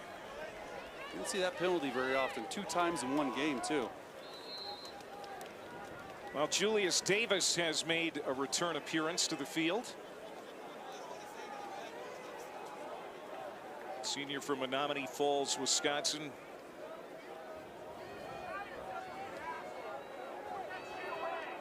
Probably got a little bit of a tongue lashing Yeah, after he went to the sideline. But they're going to feed it to him here. Picking his way up the middle, and he dives inside the 45-yard line. I mean, as a teammate of a guy that does something like that, you're on the sideline. What do you say to him? Yeah, hey, get your head in the game, right? Like you've made a couple mistakes. We're not holding it against you. You got to have a short memory, but get out there. You take a touchdown off the board. Luckily, they ended up scoring on that drive. It's nice to see him back into the game, trying to will his team to victory. And you know, SFA defensively, the least you can do is allow a field goal here to make it a 16-point game, still 2-possession game. You got to keep them out of the end zone. Bobcats just milking the clock. Get it inside of 5 on the play clock. Handoff, Davis, first down. And remember, Stephen F. Austin, just 2 timeouts remaining as we approach the 6-minute mark. You know, we don't talk about offensive line very much when we're talking about it, but this Bobcats offensive line, we said coming into the game, they were going to be the key to this game. They averaged 234 rushing yards a game, which was 4th in the FCS. And this Jacks front 7, they're ranked number 3 in rushing defensively. And Montana State already at 191 yards rushing a game. They're having their way with this front 7.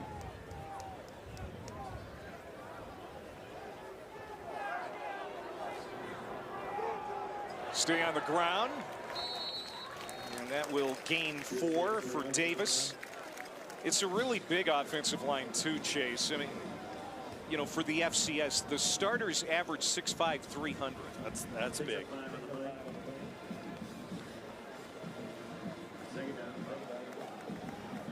You got to think the continuity too, Clay, right? The same starting offensive line combo for the last 10 games. JT Reed, a guy who has really elevated his game this year. A captain, stepped in at center after Burke Mastel, the starting center coming out of fall camp, got hurt. Mastel, since getting healthy, has moved to right guard and has really come together up front. Jumping through a hole is Jones, making his way to the end zone. He is going to be stopped at the 2. Adam Jones, what a night. Another 35-yard gain.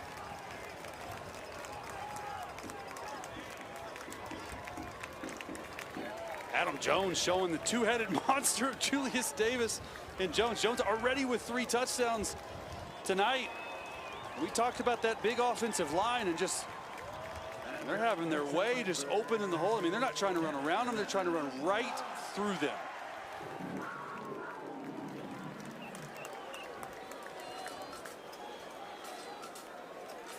He's also their leading pass catcher with 5 receptions on the night. How about that?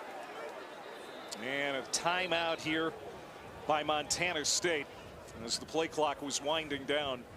But now we're under 4 minutes to go, and Stephen F. Austin, they need this timeout as much as this will be a Montana State wanted to call it to avoid a penalty here, because they look gassed right now. They're tired and worn down. That's exactly right, Clay. They've just been imposing their will. And we talked into the start of this game, this entire offense, this entire team and identity, it starts with the run game. The big offensive line sets the tone for the entire team. And we talked coming in, they had a lack of pass game.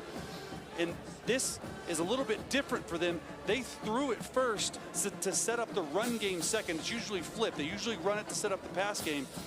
And so this offense clicking on all cylinders.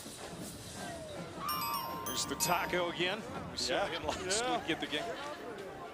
And, know, Bobcats can essentially put this one away here from the 2-yard line. Brent Vigen told us yesterday, you know, starting 0-2 may have been a blessing. And trying to extend their winning streak to 12 after that 0-2 start, get back to the FCS semifinals, one step closer to another chance at a national championship, finished runner-up last year. Out of the timeout, first down and goal to go. Davis, he is going to be wrapped up, trapped around the waist by Aaron Austin, and now it's getting chippy down there. Flags come in again. This might be a personal foul on Austin.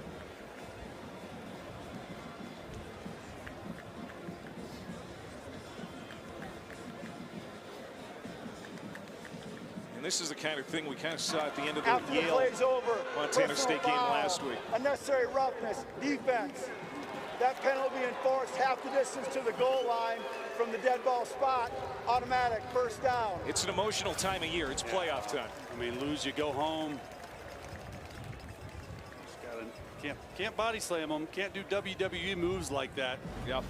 That is illegal. Aaron Austin, who was Colorado Buffalo once upon a time, transfer back closer to home.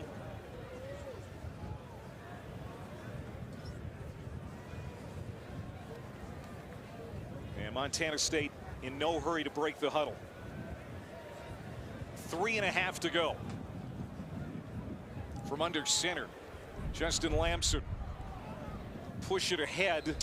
Yeah, it's smart, actually. It's a 1-yard pickup. Yeah, stay out of the end zone. Keep the clock running. That's exactly right. I mean, trying to do this quarterback sneak, keep the clock running, keep your defense off the field. I don't even know if he was trying to score there. You said it earlier. Remember, a new starting quarterback after Tommy Mellott leaves. Enter Lamson, new offensive coordinator, new defensive coordinator, but the same results. As Montana State is so close to putting this one away in the quarterfinals.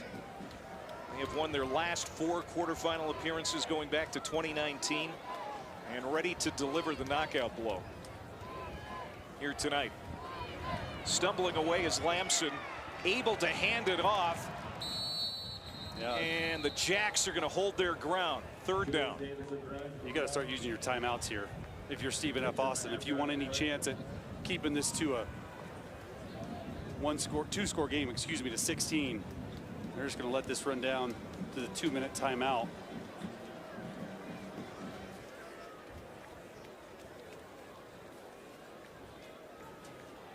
Here's Colby Carthel. What a year it's been for his Lumberjacks.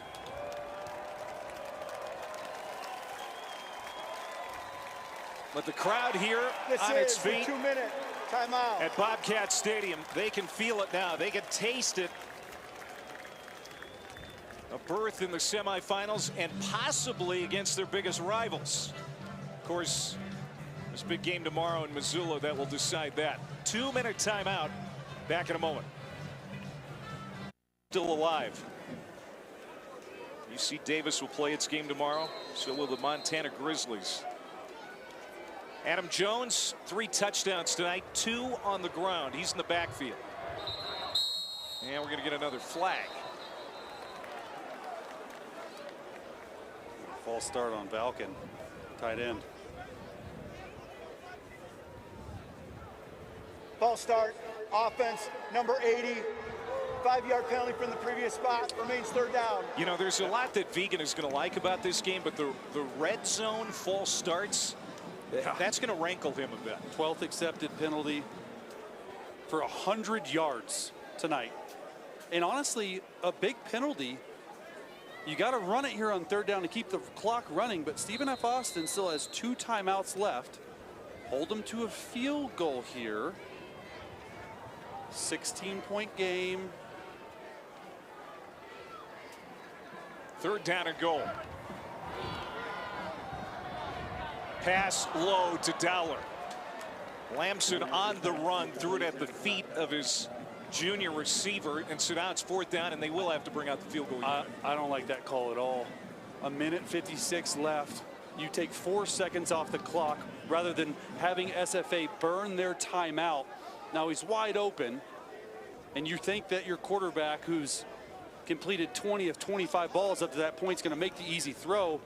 Clock stops, kick the field goal, potentially go up 16, get the ball back, down only 2 scores. 23-yard attempt, and it's good. As Sandstead is 3 for 3 tonight, it's 44-28. A minute 52 to go. Remember, you know, Brent Vigen was not happy with the finish of the Yale game. It was a clunky finish. Weren't able to just ice that game away sooner and let Yale kind of creep back in the fourth quarter. I'm sure he's having some thoughts about that right now, even though it still seems pretty out of reach here for the Lumberjacks. Yeah, they have not finished like they know they can. Like you had mentioned, Vigen telling us, is just the penalties, right? 12 for 100 yards. They make their hay by being the most disciplined team, playing good defense, offense, special teams, all 3 phases playing together. And just been a little sloppy in the penalty department.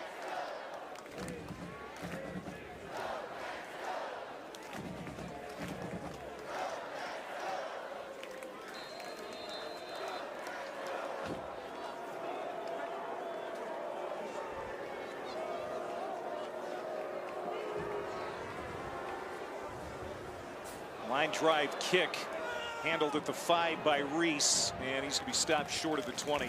Adam Jones, 2 rushing touchdowns, 1 receiving.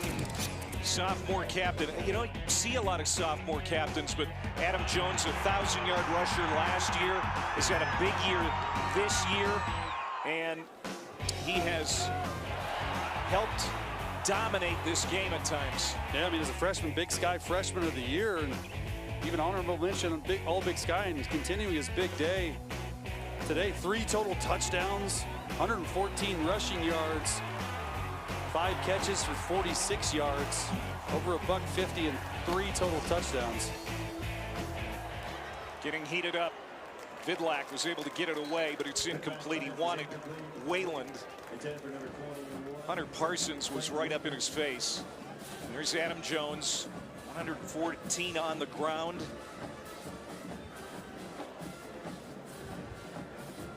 So Julius Davis, you know, he also flashed at times too, but had his touchdown, of course, taken off the board. Yeah, Julius Davis at 96 rushing yards.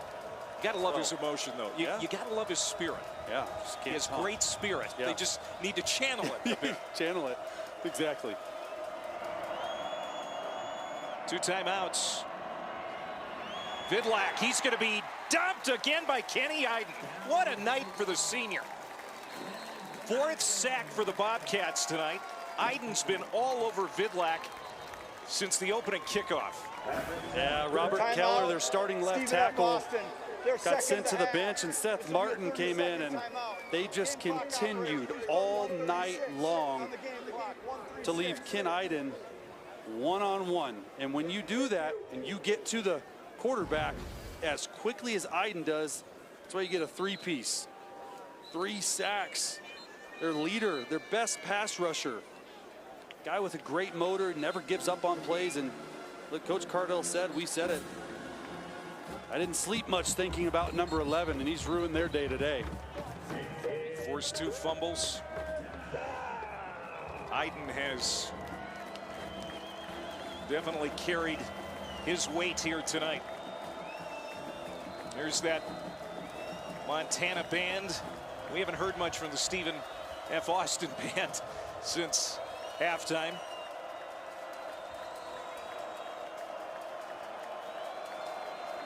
Iden's in the middle of the field. You got to slide your center to the left at the top of your screen, which they do here. Rolling out in the end zone. Vidlak better get rid of it. Got it knocked away, and an offensive lineman catches it. What? And advances it too. You can't do that. You absolutely cannot do that. But big man just saw the ball coming right in his hands. Jim Dia-Wiwu made the catch. Oh my God. Can't do that.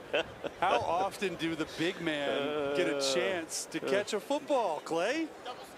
There is no foul for illegal touching. The ball was tipped. Got It'll be 4th down. Jerry, help us out here. So they are correct.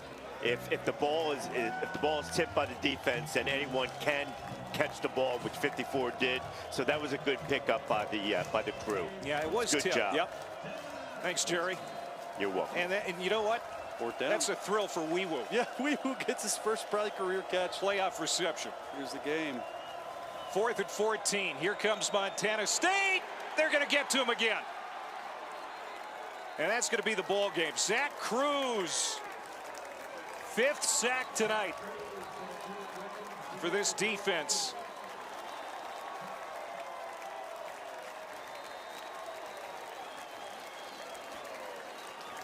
What a night for this crew. You hear the crowd clapping it up. And Game clock operator, please put 1 minute and 8 seconds on the game clock. It'll be first down, Montana State. 4 sacks from the left side.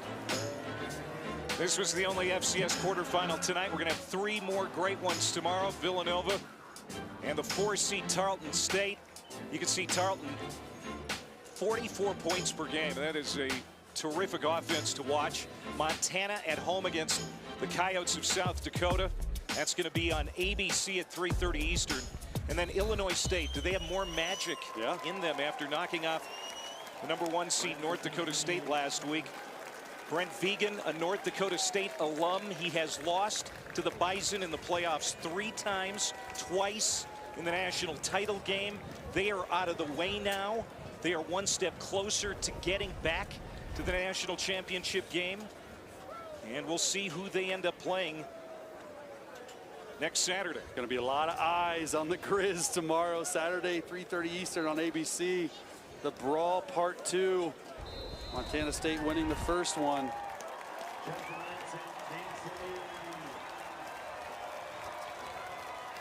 Brent Vegan will come on out to shake Colby Carthel's hand. Congratulations to the Lumberjacks on a tremendous season. That 49-year-old head coach who is about as country as they come. He has developed a great culture there. Should be really proud of the Stephen F. Austin season. Coach Vegan does it again. Advances to the semifinals. 4th appearance in the last 5 seasons. A true blue blood of the FCS. And the story of the game is their quarterback, Justin Lamson. I mean, just fantastic tonight. 20 of 26, 246, 2 touchdowns. Some rushing yards as well and a touchdown. And Montana State first one in to the semis. And that game will be on ABC next week. It'll either be the Grizz, their hated rivals, or the Coyotes. 44-28 the final. Montana State does it again at home. Now 39-2 in this building under Brent Vegan. For Chase Daniel and Morgan Uber, I'm Clay Matvick saying so long from Big Sky Country. Coming up next, Sports Center.